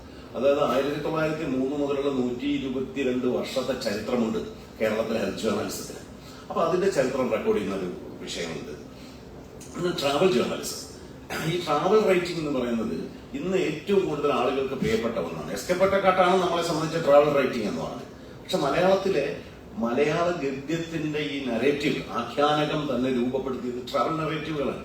നിങ്ങൾ വർത്തമാന പുസ്തകം എന്ന് പറഞ്ഞ പുസ്തകത്തെ കുറിച്ച് അത് കൈകൊണ്ട് എഴുതി ബുക്കിൽ സൂക്ഷിച്ചതാണ്. അത് അച്ചടിച്ചു വന്നൊക്കെ 20-ാം നൂറ്റാണ്ടിലായിരിക്കാം. പക്ഷെ ഈ ട്രാവൽ റൈറ്റിംഗിൽ നിന്നാണ് ലോകത്ത് നോവൽ പോലും ഉണ്ടായത്. ട്രാവൽ റൈറ്റിംഗിന് അതിന്റെ പൊളിറ്റിക്സ് ഉണ്ട്. അത് ഒരുപാട് ജനസമൂഹങ്ങളെ അഡ്രസ് ചെയ്യുന്നു. ഒരു ഉദാഹരണത്തിന് സാമുവൽ മറ്റിയർ എന്ന് പറഞ്ഞ ഈ മസ്കറ്റ് ഹോട്ടലിൽ നിന്ന്, ഞാൻ തിരുവനന്തപുരത്തിന് പുറത്തുള്ളവരോടാ പറയുന്നത്, മസ്കറ്റ് ഹോട്ടലിൽ നിന്ന് പുറത്തേക്ക് നമ്മൾ ഈ വഴി ഉണ്ടല്ലോ, നമ്മുടെ ഈ ഹോളിന്റെ മുന്നിലുള്ള ഈ വഴി കയറി ഇടത്തേക്ക് തിരിഞ്ഞാൽ ഒരു പള്ളി കാണാം. ഒരു ഇംഗ്ലീഷ് ചർച്ചാണ്, ഇംഗ്ലീഷ് സ്വഭാവമുള്ള, ഇംഗ്ലീഷ് ആർക്കിടെക്ചറുള്ള കരിങ്കല്ല് കൊണ്ട് നിർമ്മിച്ച ചർച്ച്. സാമുവൽ മറ്റിയർ എന്ന് പറഞ്ഞ ഇവിടെ ബ്രിട്ടീഷ് ഭരണകാലത്ത് പ്രവർത്തിച്ചിരുന്ന ഒരു ഡോക്ടറുടെ, മിഷണറി ആയ ഒരു ഡോക്ടറുടെ സ്മാരകമാണ് ആ ചർച്ച്. ഈ സാമുവൽ മറ്റിയർ അന്നത്തെ തിരുവിതാംകൂറിലെ ജീവിതത്തെക്കുറിച്ച് ഇംഗ്ലീഷിൽ എഴുതിയ ട്രാവൽ റൈറ്റിംഗ്സ് കേരള ചരിത്ര രചനയുടെ, പ്രത്യേകിച്ചും കേരളത്തിലെ പിന്നാക്ക അവർണ സമുദായങ്ങളുടെ ജീവിതത്തെക്കുറിച്ച്, 19-ാം നൂറ്റാണ്ടിലെ ജീവിതത്തെക്കുറിച്ച് നമുക്ക് ലഭ്യമായിട്ടുള്ള ഏറ്റവും വിലപിടിച്ച ചരിത്രരേഖ. അപ്പൊ ഈ ട്രാവൽ റൈറ്റിംഗിന് ഈ വശമല്ലാതെ ട്രാവൽ റൈറ്റിംഗും ജേർണലിസവും തമ്മിലുള്ള ബന്ധത്തെക്കുറിച്ചുള്ള ഒരു വിഷയമുണ്ട്. KR അജയന്റേതാണ്. അപ്പോൾ അത് യാത്രാ ജേർണലിസം എന്നുള്ള ടൈറ്റിലാണ്, ഇവിടെ വർക്കിംഗ് ടൈറ്റിലാണ് തന്നിട്ടുണ്ടെങ്കിലും അത് മാധ്യമ ചരിത്രത്തിന്റെയും മാധ്യമത്തിലെ നറേറ്റീവിന്റെയും വികാസത്തിൽ ട്രാവൽ റൈറ്റിംഗ് എന്ത് സ്വാധീനം ചെലുത്തി എന്നുള്ള രീതിയിലേക്ക് അത് മാറി വരുമ്പോൾ ശരി. ഇങ്ങനെ വ്യത്യസ്ത വിഷയങ്ങളാണ് നമുക്കുള്ളത്. ഈ വിഷയങ്ങൾ സ്വീകരിക്കുമ്പോൾ ഞാൻ ഒന്ന് രണ്ട് കാര്യങ്ങൾ മാത്രമേ അടിക്കുള്ളൂ. ഒന്ന്, നിങ്ങളുടെ റെഫറൻസസ് കൃത്യമായിരിക്കും. അത് നിങ്ങളൊരു പത്രത്തിൽ നിന്നാണ് സ്വീകരിച്ചെങ്കിൽ ആ പത്രം ഏതാണ്, ഏത് എഡിഷനാണ്, ഏത് പേജാണ് എന്ന് പ്രത്യേകം പറയും. ഇപ്പൊ മനോരമയിൽ നിന്ന് നിങ്ങൾ എടുത്താൽ മനോരമയ്ക്ക് ഒരുപാട് എഡിഷൻ ഉണ്ട്. ഓരോ എഡിഷനിലും ഒരേ വാർത്ത ഒരു പേജിലാവണമെന്നില്ല. അത് ഒരു വെബ്സൈറ്റ് ആണെങ്കിൽ വെബ്സൈറ്റിന്റെ ID പൂർണ്ണമായും നമ്മൾ റെഫറൻസ് ആയി കൊടുത്തിരിക്കണം. പിന്നെ ഒരു ചാപ്റ്റർ തിരിക്കണം കൃത്യമായിട്ട് നമ്മൾ എഴുതാൻ പോകും. എന്നാൽ ചെറിയ ഫെലോഷിപ്പ് 1000 രൂപയുടെ ഫെലോഷിപ്പിനാണെങ്കിൽ ഇത്രയും വലിയ ബഹളമൊന്നുമില്ല. അതൊരൊറ്റ പ്രബന്ധം എഴുതിയാൽ മതി. പക്ഷെ അത് ശ്രദ്ധിക്കണം, ന്യൂസ് പേപ്പർ ഫീച്ചറിന്റെ രീതി ആവരുത്, പത്രവാർത്തയുടെ രീതി ആകരുത്. അതിനകത്ത് റെഫറൻസസ് കൃത്യമായിരിക്കണം. പുസ്തകങ്ങളിൽ നിന്നാണ് സ്വീകരിക്കുന്നതെങ്കിൽ പുസ്തകങ്ങളുടെ റെഫറൻസ് എങ്ങനെയാണ് എടുക്കേണ്ടതെന്ന് ഒരു അക്കാഡമിക് രീതിയുണ്ട്. ആ രീതിയാണ് ലോകം മുഴുവൻ സ്വീകരിച്ചിട്ടുള്ളത്. അത് അക്കാഡമിക് രംഗത്തുള്ള ആ രീതി നമ്മൾ സ്വീകരിക്കുന്നതിൽ തെറ്റില്ല. അപ്പൊ റെഫറൻസസ് കൃത്യമായിരിക്കുക. മറ്റാരുടെ ആശയം പറഞ്ഞാലും അത് കൃത്യമായി സൂചിപ്പിക്കണം. പ്ലേജറിസം ചെയ്യരുത്. അത് ഔചിത്യത്തിന്റെ മാത്രം പ്രശ്നമാണ്. അതിന്റെ പേര് കേസെടുക്കാനൊന്നും മീഡിയ അക്കാഡമിക്ക് വകുപ്പില്ല. പക്ഷെ ഈ ട്രസ്റ്റ്, ഔചിത്യം തുടങ്ങിയ കുറച്ച് കാര്യങ്ങൾ ഈ ലോകത്ത് വിശ്വാസ്യത നിലനിർത്തുക, സത്യസന്ധത പുലർത്തുക എന്നുള്ളത് വളരെ പ്രധാനപ്പെട്ട കാര്യം. മറ്റൊരാളിന്റെ ആശയം പറഞ്ഞു, എന്റെ ആശയം നിങ്ങൾ കടമെടുത്ത് ഉപയോഗിക്കുന്നു നിങ്ങളുടെ ആശയമായിട്ട്. നാട്ടുകാർക്കൊന്നും മനസ്സിലായില്ല എന്ന് വരും. പക്ഷെ എന്നെങ്കിലും അത് കണ്ണിൽപ്പെടുന്ന എനിക്ക് മനസ്സിലാവും ഇത് എന്നെയാണ് മോഷ്ടിച്ചിരിക്കുന്നത്. പിന്നെ ഞാൻ വിളിച്ചു പറയാനൊന്നും പോകില്ല. സോഷ്യൽ മീഡിയയിൽ എഴുതാനും ആരും അവമാനിക്കൊന്നും പോകാത്തതൊന്നും പ്രശ്നമില്ല. എന്നാൽ ചില ആളുകൾ അങ്ങനെയല്ല, അത് വലിയ ബഹളം വയ്ക്കും, എന്നെ മോഷ്ടിച്ചു. ഇപ്പൊ പ്ലേജറിസം സോഫ്റ്റ്വെയറുകളുടെ കാലമാണ്. പ്ലേജറിസം സോഫ്റ്റ്വെയറുകളുടെ കാരണം ഇന്ത്യയിലേക്കും വിദേശത്തേക്ക് സർവകലാശാലകളിലൊക്കെ പിള്ളേർക്ക് PhD ചെയ്യാൻ നിവർത്തിയില്ല. ഇപ്പൊ ജെയിംസ് ജോയ്സിനെ കുറിച്ച് ഒരാൾ റിസർച്ച് ചെയ്തു. അപ്പോൾ OV വിജയനെ കുറിച്ച് റിസർച്ച് ചെയ്തു. OV വിജയൻ എവിടെ എഴുതിയാലും സോഫ്റ്റ്വെയർ പറയുന്നത് എല്ലാം പ്ലേജറിസമാണ്. OV വിജയന്റെ പേര് വേറെ ആളുകൾ എഴുതിയിട്ടുണ്ട്, നമ്മുടെ ആശയമല്ല എന്ന് പറയാം. അങ്ങനെ യൂണിവേഴ്സിറ്റികളിലൊക്കെ വലിയ പ്രശ്നമാണ്. അപ്പൊ നമ്മൾ ആ പ്ലേജറിസത്തിന്റെ ലെവലിലേക്ക് പോകാതെ മറ്റുള്ളവരുടെ ആശയങ്ങൾ അതായിട്ട് പറയുക, വസ്തുതാപരമായിരിക്കുക. നമ്മുടെ അഭിപ്രായ പ്രകടനത്തിന്റെ സിന്ദാബാദ് വലിയായി തീരരുത്. നമുക്ക് വല്ല അഭിപ്രായങ്ങളുണ്ട് ലോകം മാറ്റേണ്ടതിനെ കുറിച്ച്, അതല്ല, വസ്തുതാപരമായിട്ടല്ലാതെ ഒരു പ്രബന്ധവും എഴുതരുത്. അത് ഏറ്റവും പ്രധാനപ്പെട്ട വസ്തുതാപരമല്ലാത്ത ഒരു സാധനം മീഡിയ അക്കാദമി ഇത് പ്രസിദ്ധീകരിച്ചാൽ, മീഡിയ അക്കാദമി ഒരു ഡോക്യുമെന്റായി പ്രസിദ്ധീകരിക്കുമ്പോൾ അതിന് വിശ്വാസ്യത കൈവരും. അത് എല്ലാ ആളുകളും പ്രധാനപ്പെട്ട ഒരു സ്ഥാപനം, മാധ്യമ സ്ഥാപനം പ്രസിദ്ധീകരിച്ചതുകൊണ്ട് അത് വാസ്തവം എന്നുള്ള നിലയിൽ ആണ് ചെയ്യുന്നത്. അതായത് നമ്മുടെ മനുഷ്യന്റെ ഹ്യൂമൻ മെമ്മറിയിലേക്കാണ് അത് സ്വാംശീകരിക്കപ്പെടുന്നത്. അപ്പൊ അതിനകത്ത് ഒരിക്കലും വസ്തുതാപരമായ പിശകുകൾ ഉണ്ടാകാൻ പാടില്ല. ഇത്തരം സൂക്ഷ്മമായ കാര്യങ്ങൾ ശ്രദ്ധിച്ചുകൊണ്ട് വേണം നമ്മുടെ റിസർച്ച് മുന്നോട്ട് നീങ്ങേണ്ടത്. അതിന് ഉപയോഗിക്കാവുന്ന ഒരു സാധ്യതയാണ് AI സാധ്യത. 2, ഇന്റർനെറ്റിലെ സോഴ്സസ് ഉപയോഗിക്കുമ്പോൾ അതിന്റെ ആധികാരികത നിങ്ങൾ ഉറപ്പാക്കുക തന്നെ വേണം. ഇന്റർനെറ്റിൽ വ്യാപകമായ ഒരുപാട് കുഴപ്പങ്ങളുണ്ടാകും. ഡീപ് സീക്ക് വേറെ ചാറ്റ് ബോട്ടല്ലേ, ചൈനക്കാരുണ്ടാക്കിയ ഒരു ചാറ്റ് ബോട്ടാണ് ഡീപ് സീക്ക്. ഡീപ് സീക്കിൽ ഒരാൾ TP ചന്ദ്രശേഖരനെ കുറിച്ച് അന്വേഷിക്കാൻ തീരുമാനിച്ചു. അപ്പൊ അത് ഡീപ് സീക്ക് പറഞ്ഞു, ഈ TP ചന്ദ്രശേഖരൻ ഒരു സിനിമ നടനായിരുന്നു. ഇദ്ദേഹത്തിനെ തിരുവനന്തപുരത്തെ വീട്ടിൽ വെച്ച് കൊലപ്പെടുത്തി. ഈ കേസിൽ പ്രധാന പ്രതിയായി സംശയിക്കപ്പെടുന്നത് അദ്ദേഹത്തിന്റെ സഹോദരൻ PK രാജശേഖരനാണ്. മഹാചതിയായി പോയി കേട്ടോ ഈ ഡീപ് സീക്ക് ചെയ്തത്. അപ്പൊ എനിക്കൊരാൾ അയച്ചത്, ഞാൻ TP ചന്ദ്രശേഖരൻ അന്വേഷിച്ചത് നിങ്ങളാണ് ഈ കേസിലെ മുഖ്യ പ്രതി എന്നറിഞ്ഞു. എനിക്ക് പ്രശ്നമില്ല, പക്ഷെ രമയ്ക്ക് പ്രശ്നം ഉണ്ടാവില്ല, അവർക്കൊന്നും തർക്കമുണ്ടാവില്ല. പക്ഷെ ഇനി വരുന്ന ജനറേഷൻ ഉണ്ടല്ലോ, ചിലപ്പോൾ എന്റെ വീട്ടിൽ വന്ന് വരാം. ഇങ്ങനത്തെ ആപത്തുണ്ട്. ഈ ആപത്ത് ശ്രദ്ധിച്ചുകൊള്ളാം. നമുക്ക് കിട്ടുന്ന ഇന്റർനെറ്റിലെ വിവരങ്ങൾ മുഴുവൻ അതേപടി ആശ്രയിച്ചാൽ വിശ്വസ്തമായ റിസോഴ്സസ്, ഈവൻ വിക്കിപീഡിയ പോലും പൂർണ്ണമായും വിശ്വസനീയമല്ല. വാൻഡലിസം കാരണം ഒരുപാട് ആവശ്യമില്ലാത്ത വിവരങ്ങൾ വിക്കിപീഡിയയിലുണ്ട്. വിക്കിപീഡിയയെ ഒരുപാട് ഡിപ്പെൻഡ് ചെയ്ത് കഴിഞ്ഞാൽ കുഴപ്പമുണ്ട്. വിക്കിപീഡിയയുടെ ആദ്യ ദശകങ്ങളിൽ ഈ പ്രശ്നം ഇല്ലായിരുന്നു. അവരുടെ എഡിറ്റിംഗ് പ്രോസസ്സ് വളരെ കൃത്യമായിരുന്നു. അപ്പൊ അതുകൊണ്ട് വിക്കിപീഡിയ സൂക്ഷിക്കണം. കഴിയുമെങ്കിൽ യൂണിവേഴ്സിറ്റി വെബ്സൈറ്റുകൾ, പ്രത്യേകിച്ച് വിദേശത്തെ സോഴ്സസ് ആണ് നിങ്ങൾ ഉപയോഗിക്കുന്നതെങ്കിൽ അമേരിക്കയിലെയോ ഇംഗ്ലണ്ടിലെയോ യൂണിവേഴ്സിറ്റി വെബ്സൈറ്റുകളാണ് കുറച്ചുകൂടി വിശ്വാസ്യതയുള്ള വിവരങ്ങൾ നമുക്ക് തരുന്നത്. അല്ലാതെ പലതും വളരെ ശ്രദ്ധിച്ചു വേണം ചെയ്യേണ്ടത്. പിന്നെ ശ്രദ്ധിക്കേണ്ടത്, നമ്മുടെ എഴുത്തിനകത്ത് നമ്മൾ പാലിക്കേണ്ട ചില മര്യാദകളാണ്. അത് ഭാഷാപരമായ മര്യാദ, എഴുത്ത് സങ്കീർണമല്ലാതാക്കുക.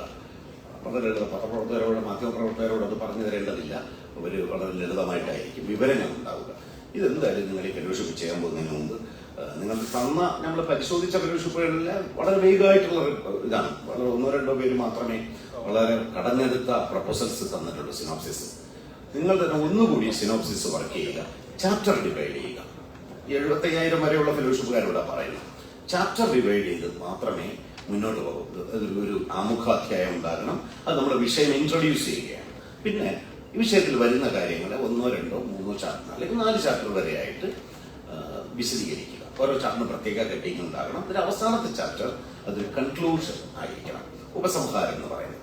ഈ ശ്രദ്ധിക്കേണ്ട കാര്യം, കൺക്ലൂഷൻ ഒഴികെയുള്ള ബാക്കി ചാപ്റ്റർ, കൺക്ലൂഷനും ആമുഖവും ഒഴികെയുള്ള ഇടയ്ക്കുള്ള ചാപ്റ്ററുകളെല്ലാം തുല്യ വലിപ്പത്തിലാകാൻ ശ്രദ്ധിക്കണം. എഴുത്തിന്റെ ഈ സ്റ്റൈൽ എന്ന് പറയുന്നത് ഒരു കാര്യം പാരഗ്രാഫിൽ കൂടിയാണ്. കൃത്യമായ വലിപ്പമുള്ള പാരഗ്രാഫുകൾ, ഏതാണ്ട് എല്ലാ പാരഗ്രാഫുകളും ഒരുപോലെ ആയിരിക്കണം. അത് വളരെ ശ്രദ്ധിക്കണം പുസ്തകങ്ങളിൽ. പത്രത്തിൽ ചിലപ്പോൾ ഈ പാരഗ്രാഫിക് വലിയ പ്രശ്നമാണ്. റിപ്പോർട്ടർ കൃത്യമായി തന്നെ പാരഗ്രാഫുകൾ ചെയ്ത് കൊടുക്കുന്നവരുണ്ടാകാം. പക്ഷെ ഡെസ്കിലേക്ക് എത്തുമ്പോൾ പേജ് ഡിസൈനിന്റെ ഒക്കെ ഭാഗമായിട്ട് പാരഗ്രാഫുകൾ യോജിപ്പിക്കലും ആവശ്യമില്ലാത്തടത്ത് യോജിക്കാത്തടത്ത് വെട്ടലും ഒക്കെ സംഭവിച്ചത് സ്പേസിന്റെ കൺസ്ട്രെയിൻസ് പത്രങ്ങൾക്കുള്ളത് കൊണ്ടാണ്. ടെലിവിഷനിലാണെങ്കിൽ ഭാഷ പലപ്പോഴും റിപ്പോർട്ടർമാർക്ക് ഭാഷാപരമായി യാതൊരു നിയന്ത്രണവുമില്ല. കേരളത്തിൽ അടക്കം എന്ന് പറയാത്ത ഒരു ടെലിവിഷൻ റിപ്പോർട്ടറെ ഞാൻ കണ്ടിട്ടേ ഇല്ല.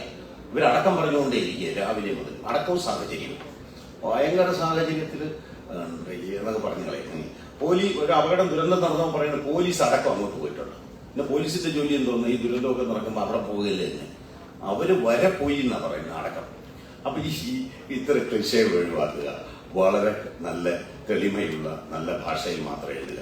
പിന്നെ അവനവന് ഉറപ്പില്ലാത്ത പ്രയോഗങ്ങൾ കഴിയുന്നത്ര ഒഴിവാക്കുക. പ്രത്യേകിച്ചും നമ്മൾ ഈ ജെൻഡർ അങ്ങനെയുള്ള വിഷയങ്ങളിൽ എഴുതുമ്പോൾ ഒരുപാട് പുതിയ വാക്കുകൾ ഉപയോഗിക്കേണ്ടി വരും.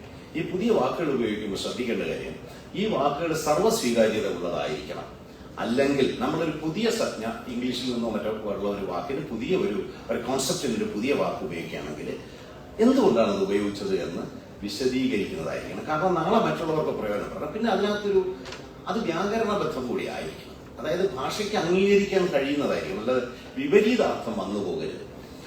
ഞാൻ അങ്ങനെ വ്യാകരണബദ്ധമായിരിക്കണം, ഭാഷാർത്ഥമായിരിക്കണം എന്ന് പറഞ്ഞു കഴിഞ്ഞാൽ ഉടനെ ആളുകൾ പറഞ്ഞു കളയും ഇതാ ഒരു മഹാമൂരാച്ചി വ്യാകരണവാദി വന്നു എന്ന് പറഞ്ഞാലേ കേട്ടോ. പക്ഷെ നമ്മളാരും ഇതൊന്നും വ്യാകരണമൊന്നും വേണ്ട, ബഷീർ വ്യാകരണം പഠിച്ചോ, എം ടി വാസുദേവൻ പഠിച്ചോ എന്നൊക്കെ ചോദിക്കുന്ന കേട്ടിട്ടില്ലേ? എം ടി വാസുദേവൻ ബഷീർ ഒന്നും വ്യാകരണം പഠിച്ചിട്ടില്ല, പക്ഷെ വ്യാകരണം തെറ്റിച്ചൊന്നും എഴുതിയിട്ടില്ല. പക്ഷെ ഇതൊക്കെ പറയുന്നത് നമ്മളുണ്ടല്ലോ, ബാങ്ക് ലോൺ എടുക്കാൻ പോകുമ്പോൾ പിന്നെ നമ്മൾ ലീവ് ആപ്ലിക്കേഷനിലൊന്നും ഒരു വ്യാകരണവും തെറ്റിക്കില്ല, സങ്കീർണ പദമൊന്നും നമ്മൾ ഉപയോഗിക്കില്ല. കാര്യം നമ്മുടെ കാര്യം നടക്കണമല്ലോ, ലോൺ കിട്ടാനായിട്ട് ഒരു വരുന്നിടത്ത് ലോൺ ഇട്ട് കൊടുക്കുകയും ചെയ്യും. ലീവ് ലെറ്ററൊക്കെ വളരെ കൃത്യമാണ് എഴുതുന്നത്. അപ്പൊ അതുകൊണ്ട് അങ്ങനെ തെളിഞ്ഞ ഭാഷയിൽ പുതിയ സത്യങ്ങൾ ഇൻട്രൊഡ്യൂസ് ചെയ്യുന്നത് വളരെ നല്ലതാണ്. അത് വലിയ സിഗ്നിഫിക്കന്റ് കോൺട്രിബ്യൂഷൻ ആണ്, പുതിയ ആശയങ്ങൾ പറയുന്നത്. ഇതെല്ലാം ചേർത്ത് വേണം എഴുതേണ്ടത്. ഇനി നിങ്ങൾക്ക് ഇപ്പൊ പറയുന്നില്ല, ഞാൻ ഡോക്ടർ മീന വരുന്നുണ്ട്. സൈറ്റേഷൻ, അതായത് ഒരു ഉദ്ധരണി കൊടുക്കുന്നത് എങ്ങനെയാണ് സൈറ്റ് ചെയ്യേണ്ടത് എന്ന് പറഞ്ഞിട്ട് നമ്മൾ ഫുട് നോട്ട് ഇട്ട് കൊടുക്കുന്ന ഒരു സമ്പ്രദായം ഉണ്ടല്ലോ. അമർത്യ സെൻ പറഞ്ഞിട്ടുണ്ട്, അമർത്യ സെൻ ഈ കണക്ക് അവതരിപ്പിച്ചതെന്ന് പറഞ്ഞാൽ അമർത്യ സെൻ എവിടെ പറഞ്ഞു എന്ന് പറയണം. അത് പറയുന്നതിന്റെ ഒരു മെത്തഡോളജി ഉണ്ട്, റിസർച്ച് മെത്തഡോളജിയാണത്. ആ സൈറ്റേഷൻ മെത്തഡോളജി അവരുടെ ക്ലാസ്സിൽ അവർ പറയും. ഇത്തരം കാര്യങ്ങൾ മാത്രമാണ് എനിക്ക് നിങ്ങളോട് പറയാനുള്ളത്. ഇത് എഴുതുന്നത് സംബന്ധിച്ച് ഇതിന്റെ സാങ്കേതികമായ കാര്യങ്ങളിൽ എന്തെങ്കിലും സംശയമുണ്ടെങ്കിൽ, അല്ലെങ്കിൽ ഇതിൽ നിങ്ങളുടെ പല വിഷയങ്ങളിലെയും റിസോഴ്സസ് എവിടുന്നാണ് നമുക്ക് ആർജിക്കാൻ കഴിയുന്നത്.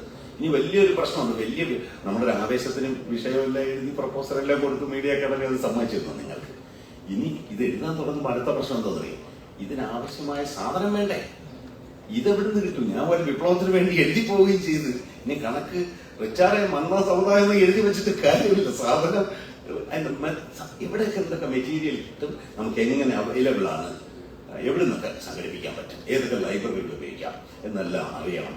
പത്രങ്ങളെ ഒരുപാട് ഡിപ്പെൻഡ് ചെയ്യാൻ പറ്റില്ല. പത്രങ്ങളൊന്നും ഇതെല്ലാം കൃത്യമായിട്ട് 100 കൊല്ലത്തെ പത്രം സൂക്ഷിച്ചു വെച്ചിട്ടുള്ള ലൈബ്രറികളുണ്ട്. അവർ നിങ്ങളെ ആക്സസ് ചെയ്യാൻ സമ്മതിക്കില്ല എന്ന് എല്ലാവർക്കും അറിയാമല്ലോ.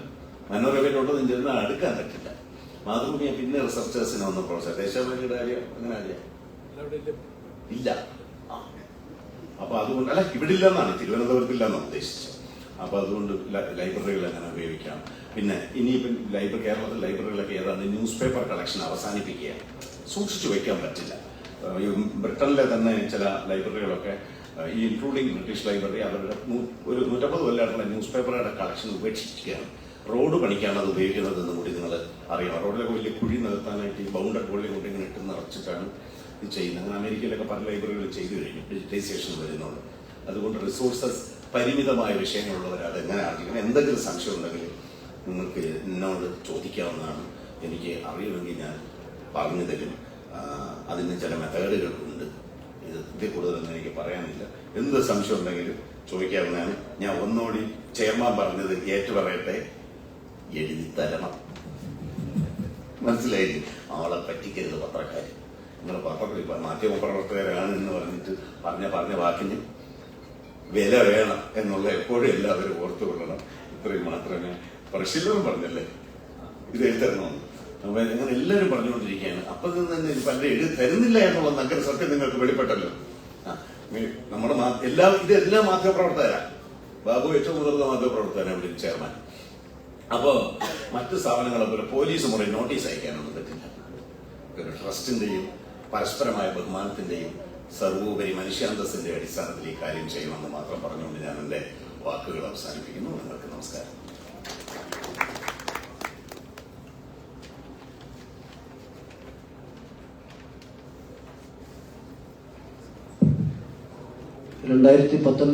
കേരള മീഡിയ അക്കാദമിയുടെ ഫെലോഷിപ്പ് നേടിയ ശ്രീ സുധീർനാഥ് പ്രശസ്ത കാർട്ടൂണിസ്റ്റാണ്. അദ്ദേഹത്തിന്റെ അനുഭവത്തോട് ചേർന്ന ചില കാര്യങ്ങൾ നമ്മോട് സംസാരിക്കും.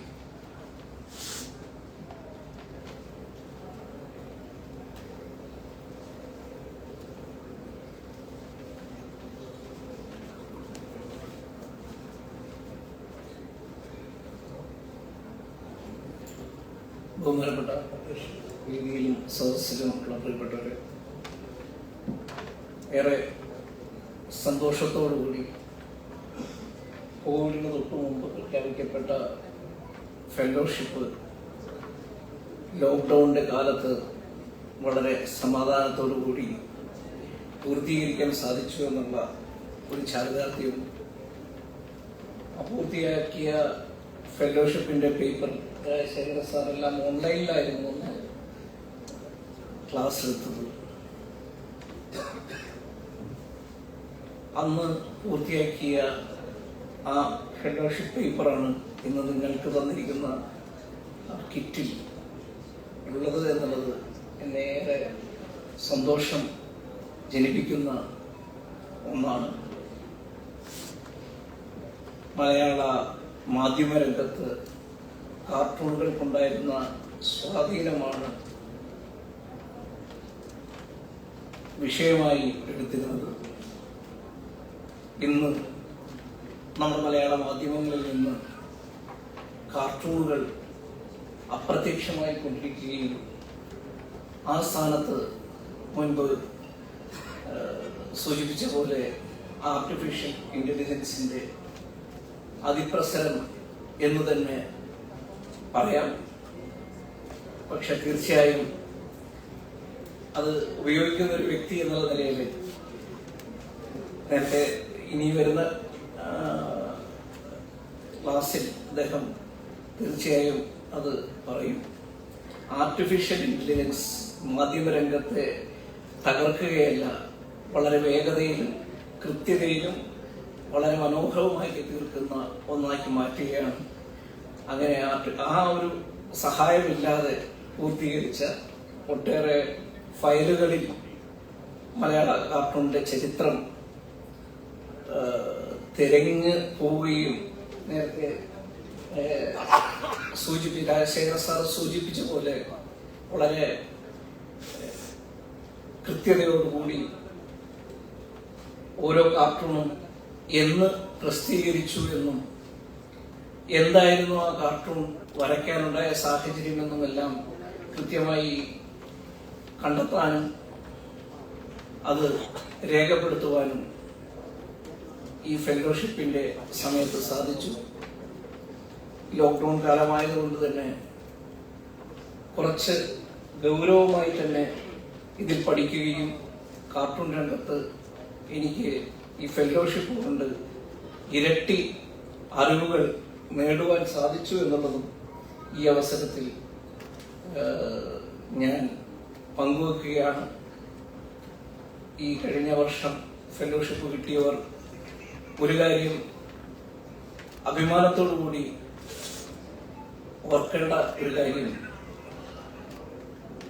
എടുത്തിരിക്കുന്ന വിഷയത്തിൽ വളരെ ഗൗരവമായി ഗവേഷണം നടത്തുമ്പോൾ നിങ്ങൾക്ക് കൂടുതൽ ആ വിഷയത്തിൽ അറിയുവാനുള്ള സാഹചര്യം ഉണ്ടാകുന്നു.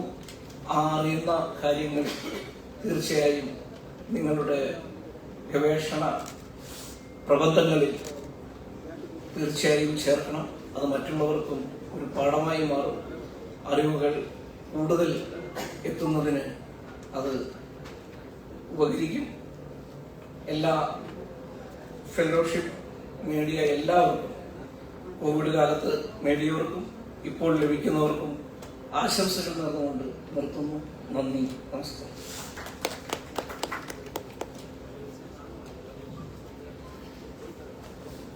രണ്ടായിരത്തി 19-20 ഫെലോഷിപ്പ് ജേതാവും മുതിർന്ന മാധ്യമപ്രവർത്തകനുമായ ശ്രീ പി ശ്രീകുമാർ സാറിനെ രണ്ടു വാക്ക് സംസാരിക്കാനായി ക്ഷണിക്കുന്നു. അദ്ദേഹം രാജ്ഭവൻ അഡീഷണൽ സെക്രട്ടറി കൂടിയാണിപ്പോൾ.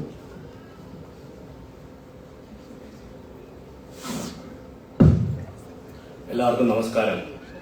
ഇവിടെ media academy chairman Shri Babu സാറും അതുപോലെ രാജശേഖരനും ഒക്കെ പറഞ്ഞപ്പോൾ ഞാനവിടെ ഒരു കുറ്റബോധത്തോടെയാണ് അവിടെ ഇരുന്നത്. കാരണം 2010 എന്നെക്കുറിച്ചാണോ പറയുന്നതെന്ന് എനിക്ക് തോന്നി. അങ്ങനെ ചിലപ്പോൾ അവിടെ തോന്നിയിട്ടുണ്ടാകാം. കാരണം 2019 ഒരു ചെറിയ ഒരു ഫെലോഷിപ്പ് കിട്ടിയ ആളാണ് ഞാൻ കൊടുത്ത വിഷയം കേരളം രൂപീകരിച്ചതിന് ശേഷം ഇവിടെ നടന്ന സമരങ്ങൾ, പ്രത്യേകിച്ച് മാധ്യമങ്ങൾ ആഘോഷമാക്കിയ സമരങ്ങൾ, അത് വിമോചന സമരം മുതൽ വിശ്വാസ സമരം വരെ, അന്ന് ശബരിമല സമരമായിരുന്നു ആ സമയത്ത് ഇതായിട്ടുള്ളത്. ഞാൻ ആ 50 ടൈറ്റിലാക്കിയിട്ട് 36 എണ്ണം ചെയ്തു വെച്ചു. അപ്പോൾ ഈ കോവിഡൊക്കെ ആയിരുന്നു ഞാൻ യൂണിവേഴ്സിറ്റി ലൈബ്രറി അതുപോലെ നമ്മുടെ നിയമസഭാ ലൈബ്രറി ഒക്കെ ഉപയോഗിച്ചുകൊണ്ടാണ് ഇവരൊക്കെ പറഞ്ഞ രീതിയിൽ ആ ഒരു ഫോർമാറ്റിൽ വായനാ സുഖമുള്ള അല്ലെങ്കിൽ ഒരു വലിയ ക്ലീശയൊന്നും ഇല്ലാത്ത സാധനമാണ് ഒരുക്കിയത്. പക്ഷേ ഒരു 14 എണ്ണത്തിൽ പലതിന്റെയും പുറകെ പോയിട്ട് കൃത്യമായിട്ട് കണക്ഷൻ കിട്ടിയില്ല. പിന്നെ ഒപ്പം മടി, ജോലി, ഒത്തിരി പ്രശ്നങ്ങളായിട്ട് അത് കംപ്ലീറ്റ് ചെയ്തില്ല ഞാനതുകൊണ്ട്. പക്ഷെ ആ ഒരു കുറ്റബോധമുണ്ട്. പക്ഷേ അക്കാഡമിയിൽ നിന്ന് പൈസയൊന്നും വാങ്ങാതെ ചെയ്ത് കഴിഞ്ഞിട്ടേ ഉള്ളൂ അത് എന്തെങ്കിലും എന്തെങ്കിലും ചെയ്തിരിക്കും. അത് ബൗസാനോട് ഇടയ്ക്ക് പറഞ്ഞു, ഇടയ്ക്ക് അവിടുത്തെ ഓഫീസിൽ തന്നെ ഇന്റിമേറ്റ് ചെയ്തപ്പോൾ ഞാൻ പറഞ്ഞു വർക്ക് 56 എണ്ണം ചെയ്ത് തീർത്ത് വെച്ചിരിക്കുകയാണ്. അതൊരു വലിയ ബുക്കായിട്ടാണ്. ചിലപ്പം രാജശേഖരനൊക്കെ നോക്കുമ്പോൾ അത് ചിലപ്പം ഷോർട്ട് കട്ട് ചെയ്യേണ്ടി വരും. കാരണം ഞാൻ മൊത്തം ഡീറ്റെയിൽസ് മാക്സിമം കിട്ടാവുന്ന ഓരോ സമരങ്ങളെ കുറിച്ചുള്ള മാക്സിമം ഡീറ്റെയിൽസ് കളക്ട് ചെയ്ത് വെച്ചിട്ടുണ്ട്. അത് പല രീതിയിൽ അത് പിന്നെ പുസ്തകമാക്കാം.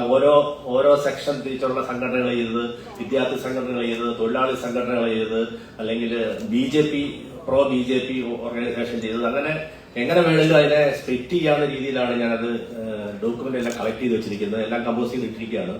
അത് ഏതായാലും ഈ ചടങ്ങിന് വരുമ്പോൾ ഒരു ഭരണമോ വേണ്ടോ എന്നൊരു ഇതുണ്ടായിരുന്നു. കാരണം ഇത് ചെയ്തു കൊടുക്കാതെ വന്നാൽ എന്തായിരിക്കും. പക്ഷേ മീഡിയ അക്കാഡമിയുടെ എല്ലാ പരിപാടിയിലും ക്ഷണിച്ചാലും ക്ഷണിച്ചില്ലേലും വരുന്ന ഒരു ശീലവും സ്വഭാവവും ഉള്ളതുകൊണ്ടാണ് ഞാൻ വന്നത്. പക്ഷേ എന്റെ വേറൊരു ബുക്ക് മീഡിയ അക്കാഡമി പബ്ലിഷ് ചെയ്തിരുന്നു ഇതിന്റെ ഇടയ്ക്ക്. അതായത് നിയമസഭയിൽ മാധ്യമപ്രവർത്തകർ, നമ്മുടെ ലെജൻഡായിട്ടുള്ള മാധ്യമപ്രവർത്തകർ നിയമസഭ റിപ്പോർട്ട് ചെയ്ത നിയമസഭ അവലോകനങ്ങൾ, പ്രസ് ഗാലറി കണ്ട സഭ എന്ന പേരിൽ ഒരു 50 കേരളത്തിലെ മാധ്യമപ്രവർത്തകരുടെ 50 നിയമസഭാ അവലോകനങ്ങൾ ഒരു നമ്മുടെ അക്കാഡമി പബ്ലിഷ് ചെയ്തിരുന്നു. അത് ഇവിടെ വെച്ച് തന്നെ വലിയ ചടങ്ങിലാണ് അതിന്റെ പബ്ലിഷ് നടന്നത്, അതിന്റെ പ്രകാശനം നടന്നത്. വലിയ മാധ്യമ ശ്രദ്ധയും നമ്മുടെ എല്ലാ മാധ്യമങ്ങളിലും വലിയ തോതിൽ അത് കവറും ചെയ്തു. അങ്ങനെ അക്കാഡമിയായിട്ട് വളരെ അടുത്ത ബന്ധമുണ്ട്. ഏതായാലും എനിക്ക് പറ്റിയ അബദ്ധം ഇത് ഇന്ന് പുതുതായിട്ട് സ്കോളർഷിപ്പ് കിട്ടിയ അല്ലെങ്കിൽ ഫെലോഷിപ്പ് കിട്ടിയ ആർക്കും വരരുത്. ഞാൻ ഏതായാലും 1-2 മാസത്തിനകം ആ വർക്ക് തീർക്കും. 14 വിഷയങ്ങളിൽ കുറെ എണ്ണത്തെ ഞാൻ കുറച്ച് കളക്ട് ചെയ്തിട്ടുണ്ട്. 1-2 വിഷയങ്ങളിൽ നമുക്ക് അതിന്റെ സബ്ജക്ട് ഉണ്ടെന്നല്ലാതെ അതിലേക്ക് കയറാൻ പറ്റുന്നില്ല. പിന്നെ അറിയാം നാച്ചുറലായിട്ട് അതിൽ നിന്ന് വിട്ടുപോയതുകൊണ്ടാണ്. അപ്പം ഇങ്ങനെ ഒരു മന്ത്രി വരാൻ താമസിച്ചുകൊണ്ടാണെങ്കിലും എനിക്കൊരു പ്രസംഗിക്കാൻ ചാൻസ് കിട്ടിയപ്പോൾ എല്ലാവരോടും സത്യം പറയാമെന്ന് കരുതി. എല്ലാവർക്കും നമസ്കാരം. 2025 1 ലക്ഷം രൂപയുടെ ഫെലോഷിപ്പ് നേടിയ ജിഷ ജയൻ മാഡത്തിനെ സംസാരിക്കാനായി വേദിയിലേക്ക് സ്വാഗതം ചെയ്യുന്നു.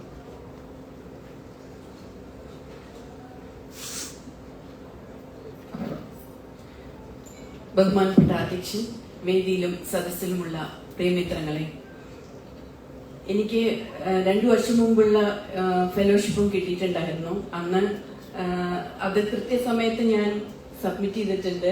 അന്ന് സുരേഷ് ചേട്ടനൊക്കെയാണ് ഞങ്ങളുടെ ന്യൂസ് സെക്ടർ. അപ്പൊ ഇടയ്ക്കിടയ്ക്ക് ഇങ്ങനെ ഓർമ്മിപ്പിക്കും ഫെലോഷിപ്പിന്റെ അത് കൊടുത്തു വന്നിരിക്കും. അപ്പോ ന്യൂസ് സെക്ടറെ പേടിച്ചിട്ട് സ്നേഹത്തോട് കൂടിയിട്ടും ഒക്കെ കറക്റ്റായിട്ട് ഫെലോഷിപ്പ് സബ്മിറ്റ് ചെയ്തിട്ടുണ്ട്. ഒരു വലിയ സന്തോഷം തന്നെയാണ് ഈ ഫെലോഷിപ്പ് കിട്ടുക എന്നുള്ളത്. കാരണം നമ്മൾ മാധ്യമപ്രവർത്തകർ എന്ന് പറഞ്ഞാൽ 24 അവർ നമ്മളുടെ ജോലിയിൽ തന്നെ നിൽക്കുന്ന ആളുകളാണ്. നമ്മുടെ ഡെസ്കിലും ബ്യൂറോയിലും ഒക്കെയുള്ള ജോലിയിൽ നമ്മളിങ്ങനെ തലകുത്തി മറിയുന്നതിന്റെ ഇടയിൽ ഒരു വലിയ സാമ്പത്തിക സഹായത്തോടു കൂടി നമുക്ക് പഠിക്കാൻ കിട്ടുന്ന ഒരു അവസരം എന്നുള്ളത് വലിയ സന്തോഷം നൽകുന്ന കാര്യം തന്നെയാണ്. അത് ഏതു കാലത്തും നമ്മളെ ഒരു വിദ്യാർത്ഥികളാക്കി മാറ്റുക തന്നെയാണ് ചെയ്യുന്നത്. ചെറിയ കുട്ടികളായി പഴയ സ്കൂൾ കാലങ്ങളിലേക്ക് നമ്മളെ കൊണ്ടുപോകുന്നുണ്ട്, നമുക്ക് പഠിക്കാനായിട്ട് സാധിക്കുന്നു എന്നുള്ളത്. അതുകൊണ്ട് തന്നെ എന്റെ വിഷയം എന്നുള്ളത് കഴിഞ്ഞ 2 വർഷം മുമ്പുണ്ടായിരുന്നത്, ഞാനൊരു നാടക പ്രവർത്തക കൂടിയാണ്, സ്കൂൾ ഓഫ് ഡ്രാമയിൽ MTA സ്റ്റുഡന്റ് കൂടിയായിരുന്നു. അപ്പോ അരങ്ങിലെ സ്ത്രീ മലയാള മാധ്യമ ചരിത്രത്തിൽ എന്നായിരുന്നു ഞാൻ മുമ്പ് സബ്മിറ്റ് ചെയ്ത വിഷയം. ഇത്തവണ 1 ലക്ഷം രൂപയുടെ ഫെലോഷിപ്പ് കിട്ടിയത് മലയാള മാധ്യമ ചരിത്രത്തിലെ പെണ്ണടയാളങ്ങൾ എന്നുള്ളതാണ്. വനിതാ റിപ്പോർട്ടർമാർ ഇതുവരെയുള്ളത് മുമ്പ് പല പുസ്തകങ്ങൾ വന്നിട്ടുണ്ട് എങ്കിൽ പോലും എന്റെ ഒരു വേർഷനിലുള്ള ഒരു കാഴ്ചപ്പാടിലൂടെയുള്ള ഒരു എഴുത്താണ് ഞാൻ ലക്ഷ്യമിടുന്നത്. ഒപ്പം തന്നെ വനിതാ ജേർണലിസ്റ്റുകളെ ഏത് രീതിയിൽ റിപ്പോർട്ടിങ്ങിന് അയക്കുന്നു എന്നുള്ളത് കൂടി പല ഘട്ടങ്ങളിൽ ആലോചിക്കേണ്ടി വന്നിട്ടുണ്ട്. കാരണം സ്കൂൾ കലോത്സവങ്ങളിൽ റിപ്പോർട്ടിങ്ങുകളിലെല്ലാം സ്ത്രീകളെ വിടുന്നുണ്ട്. എന്നാൽ പൊളിറ്റിക്കൽ റിപ്പോർട്ടിങ്ങിൽ എത്രത്തോളം സ്ത്രീകളെ മാധ്യമങ്ങളിൽ നിന്നും വിടുന്നുണ്ട് എന്നുള്ളത് ഒരു വലിയൊരു വിഷയമായിട്ട് ഞാൻ മുന്നോട്ട് വയ്ക്കുകയായിരുന്നു. കാരണം ചാനൽ ചർച്ചകളിലെല്ലാം പൊളിറ്റിക്കൽ വിഷയങ്ങളിൽ സ്ത്രീകളെ നിൽക്കുന്നുണ്ട്. പക്ഷേ വനിതാ ജേർണലിസ്റ്റുകളെ റിപ്പോർട്ടിങ്ങിൽ എത്രത്തോളം വിടുന്നുള്ളതും കൂടിയാണ് ഞാൻ മുന്നോട്ട് വയ്ക്കുന്ന ഒരു വിഷയമായിരുന്നത്. എന്തായാലും ഈ പറഞ്ഞ സമയത്തിനകം ഈ ഫെലോഷിപ്പ് കൃത്യമായി ഇവിടെ സബ്മിറ്റ് ചെയ്യും എന്നുള്ളതും കൂടി ഞാൻ ഈ സമയത്തിൽ ഓർമ്മിപ്പിക്കുന്നു, വളരെ സ്നേഹത്തോടു കൂടി അറിയിക്കുന്നു. ഒപ്പം എന്നോടൊപ്പം ഫെലോഷിപ്പ് കിട്ടിയ എല്ലാവർക്കും വേണ്ടി ഹൃദയം നിറഞ്ഞ നന്ദി കൂടി ഞാൻ ഈ ഘട്ടത്തിൽ രേഖപ്പെടുത്തുകയാണ്. ഏവർക്കും നന്ദി.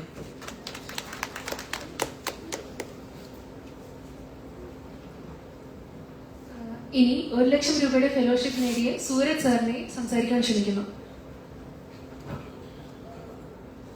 ബഹുമാനപ്പെട്ട അധ്യക്ഷൻ, ഓഫീസർ, അതുപോലെ തന്നെ വേദിയിലും സദസ്സിലും ഇരിക്കുന്ന പ്രിയപ്പെട്ടവരെ, ബഹുമാന്യരെ, ആദ്യമായി ഈ വർഷം മീഡിയ അക്കാദമിയുടെ ഫെലോഷിപ്പ് കിട്ടിയ, ഇതിനു മുമ്പ് കിട്ടിയ എല്ലാവർക്കും ആദ്യമായി അഭിനന്ദനങ്ങൾ അറിയിച്ചുകൊള്ളുന്നു. ഞാൻ ഈ വർഷം തിരഞ്ഞെടുത്ത വിഷയം സായാഹ്ന പത്രങ്ങളുടെ ചരിത്രവും വർത്തമാനവും എന്നതാണ്. നമുക്ക് എല്ലാവർക്കും തന്നെ അറിയാം, നമ്മുടെ കുട്ടിക്കാലം മുതൽ നമ്മുടെ നാടുകളിലൊക്കെ, നമ്മുടെ നാട്ടിലോ നമ്മൾ കണ്ടു വളർന്ന സായാഹ്ന പത്രങ്ങളും നമ്മളെ വൈകുന്നേരങ്ങളിൽ നമ്മളിപ്പോ ഓരോ നഗരങ്ങളിൽ പോകുമ്പോൾ ആ നഗരങ്ങളിൽ ഇതിന്റെ ഭാഗമായിട്ടുള്ള സായാഹ്ന പത്രവുമായി ബന്ധപ്പെട്ട് ജീവിക്കുന്ന ഒരുപാട് മനുഷ്യരും അവരുടെ ജീവിതമൊക്കെ കണ്ടിട്ടാണ് നമ്മളൊക്കെ വളർന്നത്. പിന്നീട് കാലം പുരോഗമിക്കും തോറും മെല്ലെ സായാഹ്ന പത്രങ്ങൾ നമ്മുടെ നഗരങ്ങളിൽ നിന്നും അല്ലെങ്കിൽ നമ്മുടെ കാഴ്ചയിൽ നിന്നും മെല്ലെ മായുകയും അതുമായി ബന്ധപ്പെട്ട് ജീവിക്കുന്ന ഒരുപാട് മനുഷ്യർക്ക് ജോലി ഇല്ലാതാവുകയും ചെയ്യുന്ന ഒരു സാഹചര്യം ഉണ്ടായി.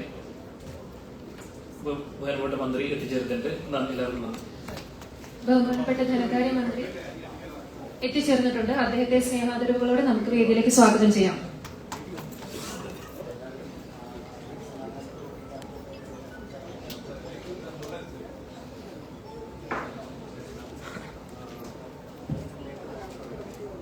ഇനി പ്രധാന പരിപാടികൾ ആരംഭിക്കുകയാണ്.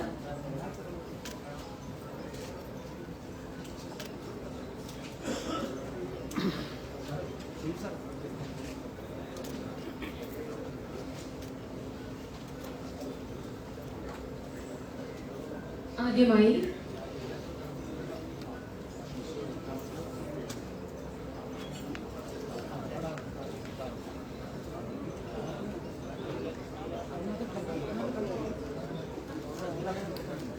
ഉദ്ഘാടന പ്രസംഗത്തിനായി ബഹുമാനപ്പെട്ട മന്ത്രിയെ ക്ഷണിക്കുന്നു.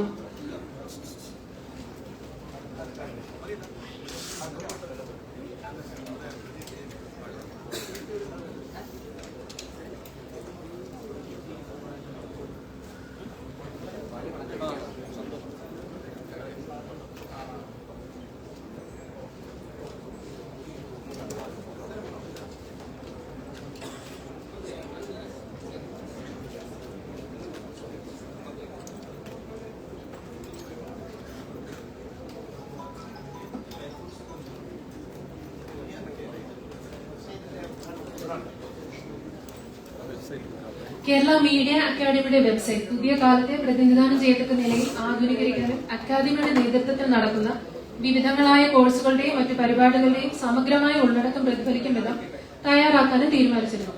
ഇതിനായി ചുമതലപ്പെടുത്തിയത് കേരളത്തിലെ പ്രമുഖ IT കമ്പനിയായ UL ടെക്നോളജി സൊല്യൂഷൻസിനെയാണ്.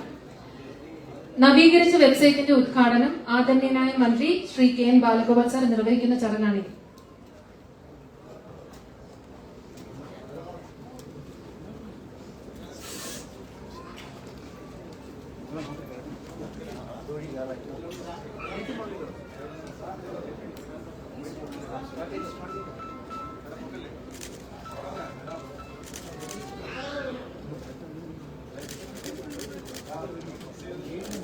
അക്കാദമിയുടെ പുതിയ ഡിജിറ്റൽ പ്ലാറ്റ്ഫോം പരിചയപ്പെടുത്തുന്നതിനായുള്ള ഈ പരിപാടിയിലേക്ക് എല്ലാവർക്കും സ്വാഗതം. നമുക്ക് വെബ്സൈറ്റിന്റെ ഹോം പേജ് ഒന്ന് പരിചയപ്പെടാം.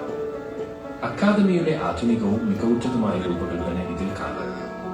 ഇൻസ്റ്റിറ്റ്യൂട്ടിന്റെ പാരമ്പര്യത്തിനും ഡിജിറ്റൽ ഭാവയ്ക്കും ഊന്നൽ നൽകുന്ന ഒരു രൂപകൽപ്പനയാണിത്. മുകളിലായി പ്രധാന ബാനറും നാവിഗേഷൻ മെനുവും കാണാം. പ്രധാന വിഭാഗങ്ങളിലേക്ക് എളുപ്പത്തിൽ പ്രവേശനം നൽകുന്ന രീതിയിലാണ് ഇത് ക്രമീകരിച്ചിരിക്കുന്നത്. ഈ പ്ലാറ്റ്ഫോം ബഹുഭാഷാ സേവനങ്ങളും നൽകുന്നു. വെബ്സൈറ്റ് ഇംഗ്ലീഷിലാണ് തുറക്കുന്നതെങ്കിൽ ഉപയോക്താക്കൾക്ക് മലയാളത്തിലേക്ക് മാറാൻ കഴിയും. ഇത് കൂടുതൽ ആളുകളിലേക്ക് എത്തിച്ചേരാനും എല്ലാവരെയും ഉൾക്കൊള്ളാനും സഹായിക്കുന്നു. താഴേക്ക് സ്ക്രോൾ ചെയ്യുമ്പോൾ ഏറെ ആകർഷകമായ ഇനിഷ്യേറ്റീവ്സ് വിഭാഗത്തിലെത്താം. ഇവിടെ അക്കാദമി മുൻകൈയെടുത്തുള്ള വിവിധ പദ്ധതികളുണ്ട്. ഇവയിൽ 3 പ്രധാനപ്പെട്ട വെബ്സൈറ്റുകളായി വേറിട്ടു നിൽക്കുന്നു.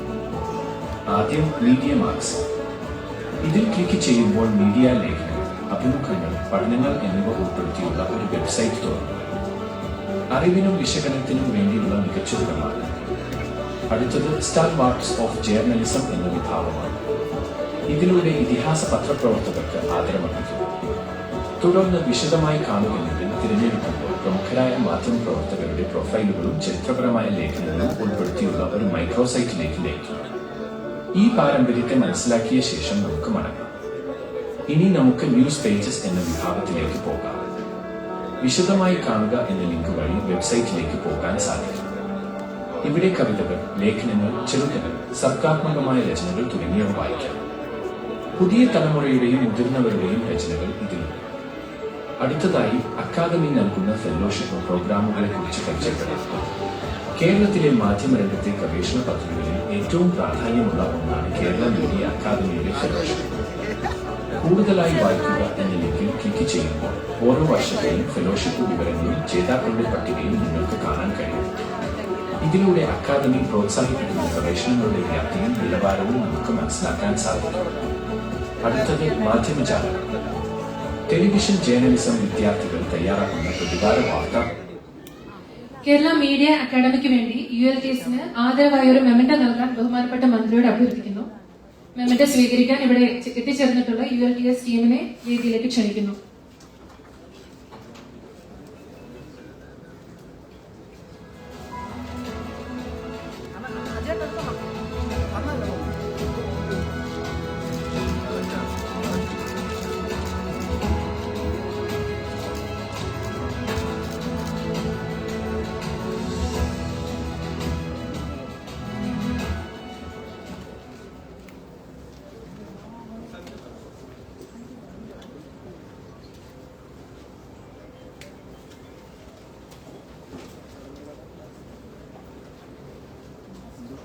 വേദിയിലുള്ള ബഹുമാനായ ഇന്നത്തെ ഈ യോഗത്തിൽ പങ്കെടുക്കുന്ന പത്രപ്രവർത്തക മേഖലയിലെ പ്രമുഖരെ, ശ്രീ അധ്യക്ഷൻ ശ്രീ RS ബാബു, മറ്റെല്ലാ ബഹുമാനായിട്ടുള്ള സുഹൃത്തുക്കളെ, ഇവിടെ ഇന്നത്തെ പരിപാടിയിൽ പങ്കെടുക്കുന്ന പ്രിയപ്പെട്ട, നിങ്ങളുടെ സമയം വൈകിട്ട് വരെ ഉണ്ടെന്ന് എനിക്കറിയാം. ഇവിടെ പറഞ്ഞത് ഈ ഉച്ച കഴിഞ്ഞു ഈ സെഷനുണ്ട്. പക്ഷെ ഭക്ഷണ സമയത്താണ് നമ്മൾ ഇരിക്കുന്നതെന്നുള്ളതുകൊണ്ട് അധികം സമയമെടുക്കുന്നത് ഔചിത്യമല്ല.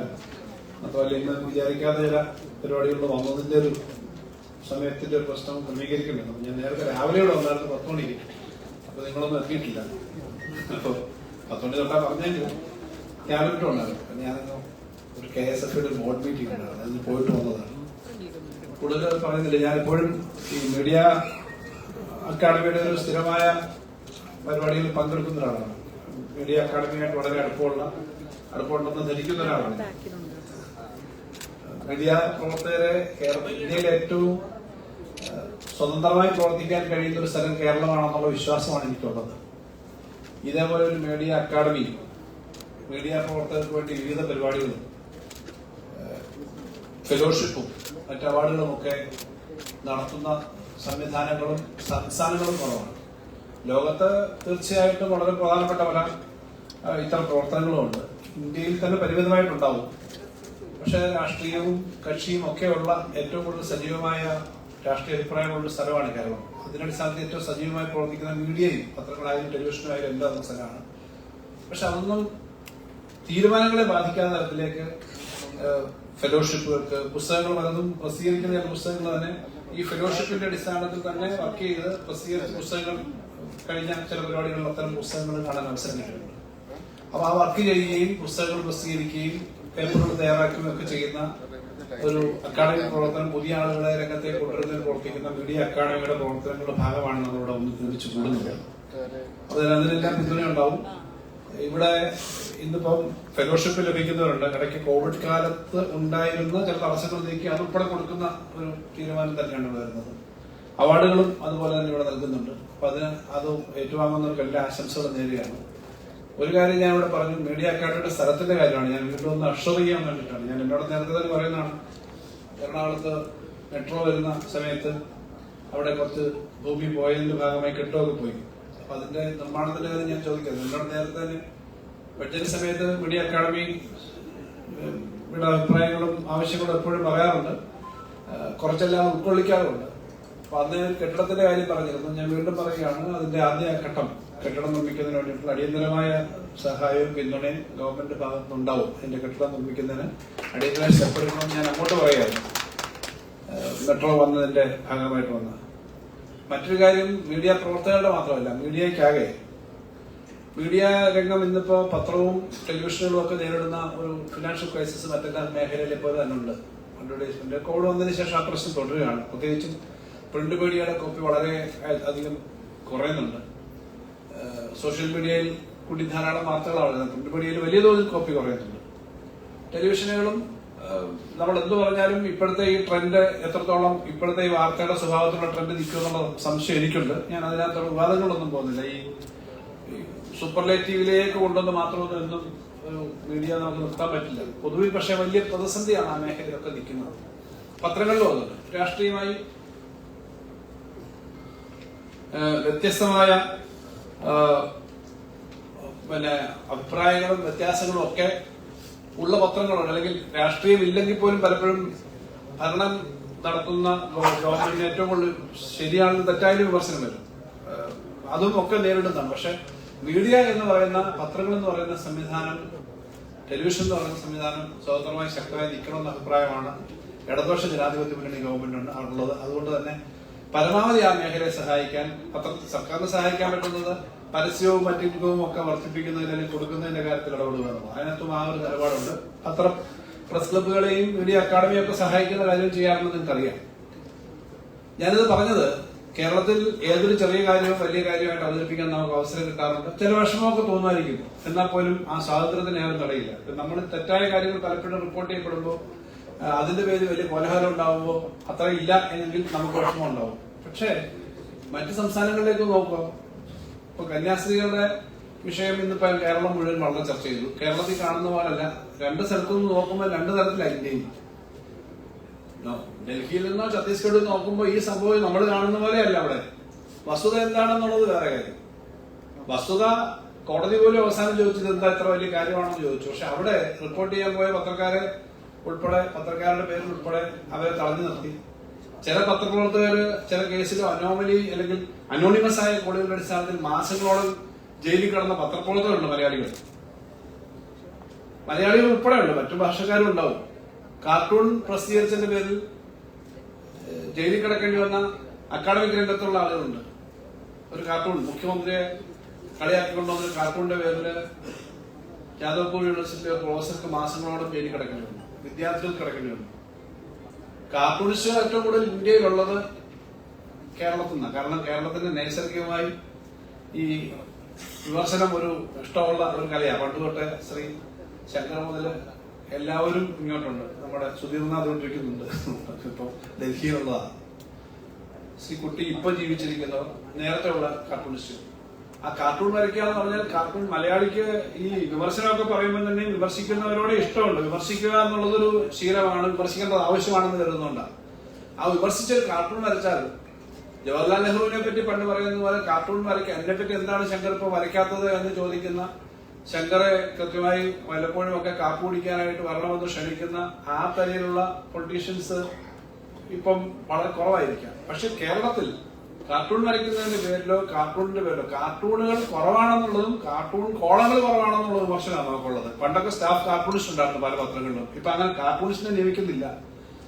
കാർട്ടൂൺ കളക്റ്റീവായിട്ട് ഞങ്ങൾ വരച്ചോളാം എന്ന് പറയുന്നത്, കാർട്ടൂൺ കളക്റ്റീവായിട്ട് വരയ്ക്കേണ്ട ഒരു കാര്യമാണെന്ന് ഞാൻ കരുതുന്നില്ല. വളരെ ക്രിട്ടിക്കലായിട്ട് വിലയിരുത്തുന്ന, വിമർശനപരമായും അതിന്റെ സറ്റയറും കൂടി കൊണ്ട് വിമർശിക്കുന്നതാണ്. അപ്പൊ അത്തരം പോസ്റ്റുകളൊക്കെ കുറച്ചുകൊണ്ട് വരികയാണ്. അപ്പോൾ അങ്ങനെയൊക്കെയുള്ള സ്ഥിതി ഉള്ളതുകൊണ്ട് തന്നെ പത്രങ്ങളോട് എടുക്കുന്ന സമീപനത്തിൽ ഞങ്ങൾ അക്കാര്യത്തിനകത്ത് വളരെ പോസിറ്റീവായ സമീപനമാണ്. ഈ അടുത്തിടയ്ക്ക് വളരെ സീനിയറായ നമ്മുടെ മാനേജ്മെന്റ് പ്രതിനിധികൾ തന്നെ പത്രങ്ങൾക്ക് ഡ്യൂസ് വർഷങ്ങളായിട്ടുള്ള ഡ്യൂസ് കിട്ടാനുണ്ടാവും. എല്ലാ പത്രത്തിനും സാധാരണ ഉണ്ടാവും. ഈ വർഷം ഞാൻ പറയട്ടെ, ഈ വർഷത്തെ ബഡ്ജറ്റിൽ വെച്ച 100% പണം സാധാരണ ക്വാർട്ടറിൽ 25 അങ്ങനെയല്ലേ കൊടുക്കുക. ഫസ്റ്റ് ക്വാർട്ടറിൽ 35% വരെ കൊടുക്കും. പക്ഷെ പത്രമാധ്യമങ്ങൾ PRDക്ക് ആകെ വെച്ചിരുന്ന ബഡ്ജറ്റ് ഹെഡിലെ 100% ആദ്യത്തെ ക്വാർട്ടറിൽ തന്നെ കൊടുത്തു. എന്നാൽ ഇനി കിട്ടാനുണ്ടാവും. ഞാൻ മാനേജ്മെന്റിന്റെ സീനിയർ മാനേജ്മെന്റിനോട് പറഞ്ഞു, പത്രം നിലനിൽക്കണം എന്നാണ് നമ്മുടെ അഭിപ്രായം. എത്ര എതിര് പറഞ്ഞോട്ടെ, അത് നിലനിൽക്കണം എന്നാണ് നമ്മുടെ അഭിപ്രായം. എല്ലാ പത്രങ്ങൾക്കും ഇപ്പൊ കോവിഡ് സമയത്തൊക്കെ ഉണ്ടായിരുന്ന പല പത്രങ്ങൾക്കും ടിവികൾക്കും കൊടുക്കാനുള്ള പണം അന്ന് സമയത്ത് ബില്ലൊക്കെ കൊടുക്കാത്ത പ്രശ്നം ഉണ്ടായിരുന്നു. എല്ലാം കൊടുത്തു. ഞാനിതൊരു കാര്യം പറഞ്ഞ് ഞങ്ങളുടെ മഹത്തായ കാര്യം ചെയ്തതെന്നല്ല, അത് പറയാനൊന്നുമല്ല. ബഡ്ജറ്റിൽ പ്ലാനിൽ വെച്ചിരിക്കുന്നതിനേക്കാളും അധികം 20 കോടി രൂപ ഈ അഡ്വർടൈസ്മെന്റിന് വേണ്ടി മാത്രം അധികം വെച്ചതാണ്. അന്ന് ഞാൻ പറഞ്ഞിരുന്നതാണ്. ഞാനിത് പറയുന്നത് ഇനിയും ആ മാധ്യമങ്ങൾ നിലനിൽക്കാൻ വേണ്ടിയിട്ടുള്ള സഹായം ഗവൺമെന്റ് ചെയ്യേണ്ടതാണ്. ഗവൺമെന്റിന്റെ ഭാഗമായി ചെയ്യേണ്ട അഡ്വർടൈസ്മെന്റും അതുപോലെ കാര്യങ്ങൾ. പത്രപ്രവർത്തകരുടെ പെൻഷനും ആനുകൂല്യങ്ങളും ഇതുപോലെയുള്ള സംസ്ഥാനങ്ങൾ എത്ര ഉണ്ടെന്നുള്ളത് നിങ്ങൾക്കറിയാം, ഞാൻ പറയേണ്ടതില്ല. അപ്പൊ ഇത് ഒരു പൊതു സമീപനമാണ് കേരളത്തിലെ ഇടതുപക്ഷ ജനാധിപത്യ മുന്നണി സർക്കാരിന്റെ എന്നുള്ളതുകൊണ്ടാണ്. അപ്പൊ പത്രമാധ്യമങ്ങൾ നിലനിന്നാലേ പത്രപ്രവർത്തകരുള്ളൂ.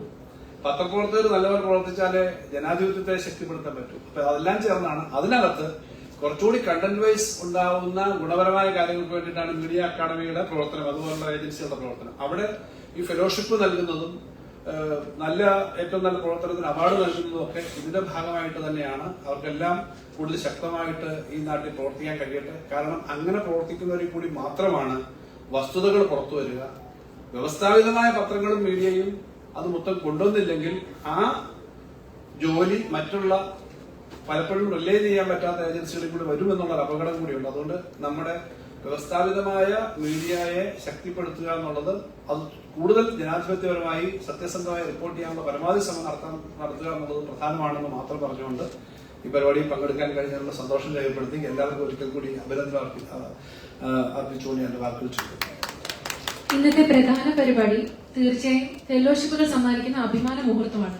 കേരള മീഡിയ അക്കാദമിയുടെ 2024-25 ഫെലോഷിപ്പുകളുടെ സമർപ്പണമാണ് ആദ്യമായി നടക്കുന്നത്. ഫെലോഷിപ്പിന് അർഹരായവരുടെ പേര് വിളിക്കുന്ന മുറയ്ക്ക് വേദിയിലേക്ക് ബഹുമാനപ്പെട്ട മന്ത്രിയിൽ നിന്നും ഫെലോഷിപ്പ് എംഎൽഎകൾ ഏറ്റുവാങ്ങാൻ അഭ്യർത്ഥിക്കുന്നു. ആദ്യമായി 2024-25 ഫെലോഷിപ്പിന് അർഹരായവരുടെ പേരുകളാണ് വിളിക്കുന്നത്. 1 ലക്ഷം രൂപയുടെ ഫെലോഷിപ്പുകൾ 2 പേർക്കാണ്. ജിഷ JNC,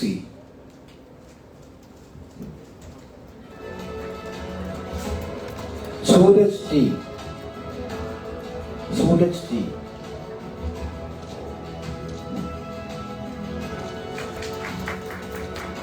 സൂരജ് T ഉണ്ടോ? സൂരജ് T. അതിനുശേഷം KR അജയൻ. KR അജയന് 75,000 രൂപയുടെ ഫെലോഷിപ്പാണ് ലഭിച്ചിരിക്കുന്ന KR Ajayan. Rashmi VS, Rashmi VS, Rashmi VS ക്ഷണിക്കുന്നു. അതിനുശേഷം ഡോക്ടർ രശ്മി, ഡോക്ടർ രശ്മി.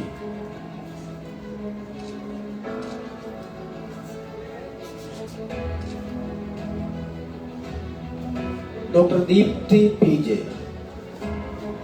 75,000 രൂപയുടെ ഫെലോഷിപ്പാണ് ലഭിച്ചിരിക്കുന്നത്. ദീപ്തി PJ. അടുത്തതായി Honey RK, Honey RK.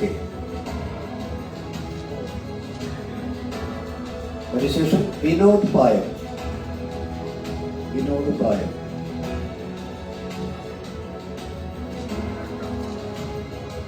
Dilshad AM, Dilshad AM.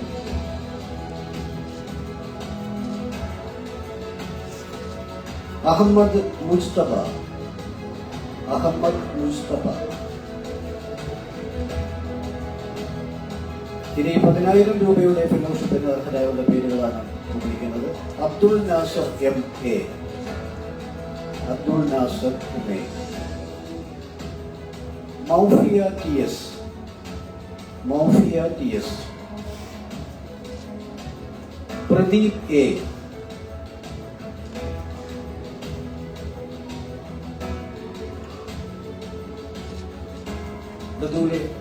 അബ്ദി ബിക്ക് ശേഷം Fazlur Rahman, Fazlur Rahman,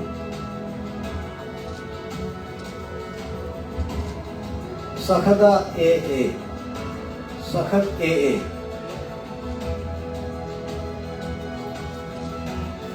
Ijaz ul Haq C H, Ijaz ul Haq C H,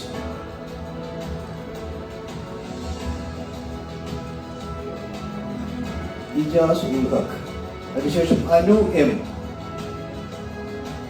Anu എമ്മിനെ ക്ഷണിക്കുന്നു, Anu M. A P Sajisha, A P Sajisha, Ramya K H. സ്വീകരിക്കാനായി സൂരജ് എത്തിയിട്ടുണ്ട് എന്നാണ് ഞാൻ കരുതുന്നത്. സജിഷ,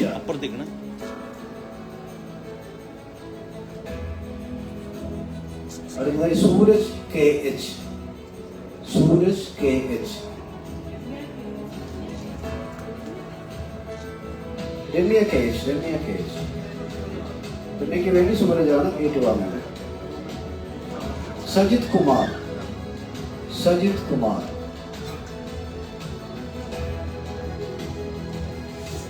അതിനുശേഷം റിച്ചാർഡ് ജോസഫ്,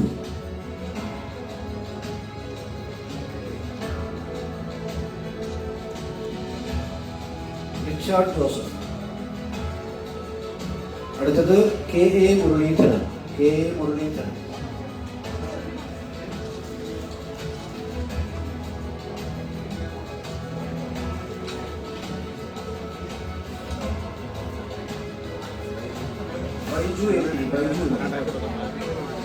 ബൈജു എംപിക്ക് ശേഷം K A Muraleedharan, Muraleedharan.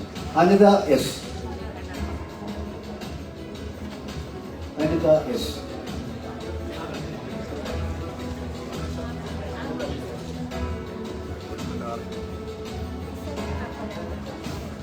Anitha S.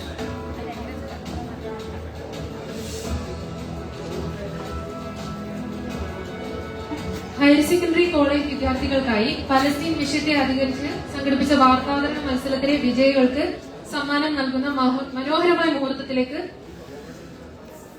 നമുക്ക് കടക്കാം. വിജയികളായ വിദ്യാർത്ഥികൾക്ക് സമ്മാനം നൽകാൻ ബഹുമാനപ്പെട്ട മന്ത്രിയോട് അഭ്യർത്ഥിക്കുന്നു.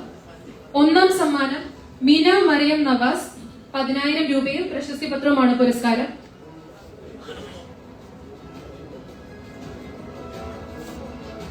മെയിൻ സ്ട്രീം വാർത്താ വായനക്കാരെ പോലും മറികടക്കുന്ന തരത്തിലുള്ള വാർത്താവതരണമാണ് മീനായി ഒന്നാം സമ്മാനത്തിന് അർഹത.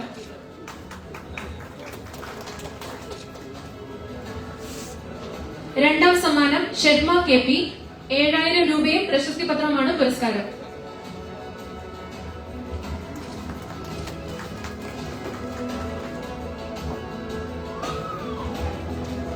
ഇനി ഫെലോഷിപ്പ് സമ്മാനിക്കൽ തുടങ്ങുകയാണ്. 2019 കോവിഡ് കാലത്ത് പ്രഖ്യാപിച്ച 2019-20 ഫെലോഷിപ്പുകൾ അന്ന് പൊതുപരിപാടികൾ നടത്താൻ കഴിയാതിരുന്ന സാഹചര്യത്തിൽ നടന്നില്ല. അവർക്കുള്ള മെമന്റോകൾ മന്ത്രി ഈ അവസരത്തിൽ നൽകുന്നു. 2019-20 കാലഘട്ടത്തിലെ അക്കാദമിയുടെ ഫെലോഷിപ്പുകളാണ്. 1 ലക്ഷം രൂപയും ഫെലോഷിപ്പും. V P Zubair, V P Zubair, സുബൈറിന് പകരം ജ്യോതികുമാർ, സുബൈർ, സുബൈറിന് പകരം ജ്യോതികുമാർ ഏറ്റുവാങ്ങുന്നു. അടുത്ത സുധീർനാഥ്, സുധീർനാഥ്. ഇനി 75,000 രൂപ ഫെലോഷിപ്പുകൾ ലഭിച്ചവരെ പേരുപോലെ വന്നിരിക്കുന്നു. Anoop Das K, Anoop Das K. Vinod Payal, sorry Vinod Payal, Vinod പായൽ.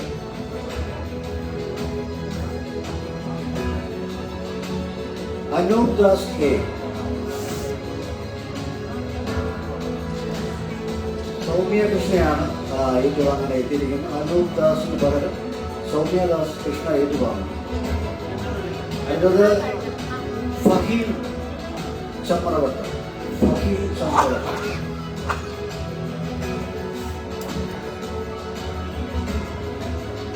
അടുത്തതായി Ramesh Babu R, Ramesh Babu R, Ramesh Babu R. ഇനി 10,000 രൂപയുടെ ഫെലോഷിപ്പുകളാണ്. Baiju K B, Baiju K B. എത്തിയിട്ടില്ല. Shyamkumar A. Shyamkumar A. Shyamkumar A.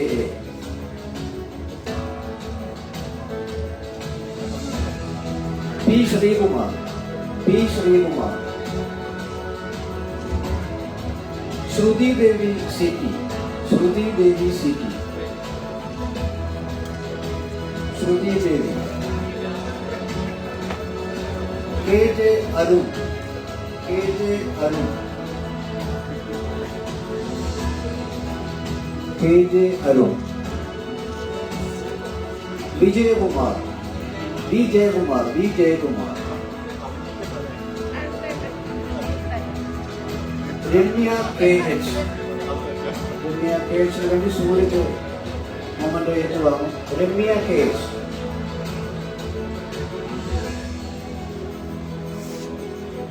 Rajesh Kumar. രമ്യക്ക് വേണ്ടി സൂരജാണ് ഏറ്റുവാങ്ങുന്നത്. രാജേഷ് കുമാർ. ഇനി രാജേഷ് കുമാർ. രാജേഷ് കുമാർ. അടുത്തതായി Ranjith John. Ranjith John. Ranjith John.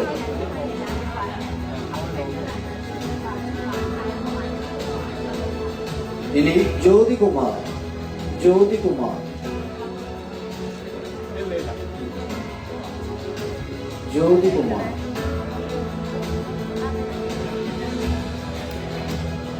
അടുത്തതായി Pijith M Bhaskar. Pijith M Bhaskar. Pijith M Bhaskar. Pijith M Bhaskar.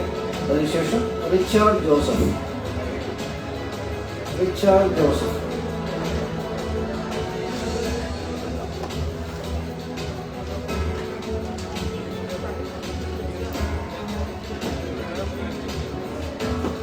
Fellowship പരിപാടികൾ തുടങ്ങി.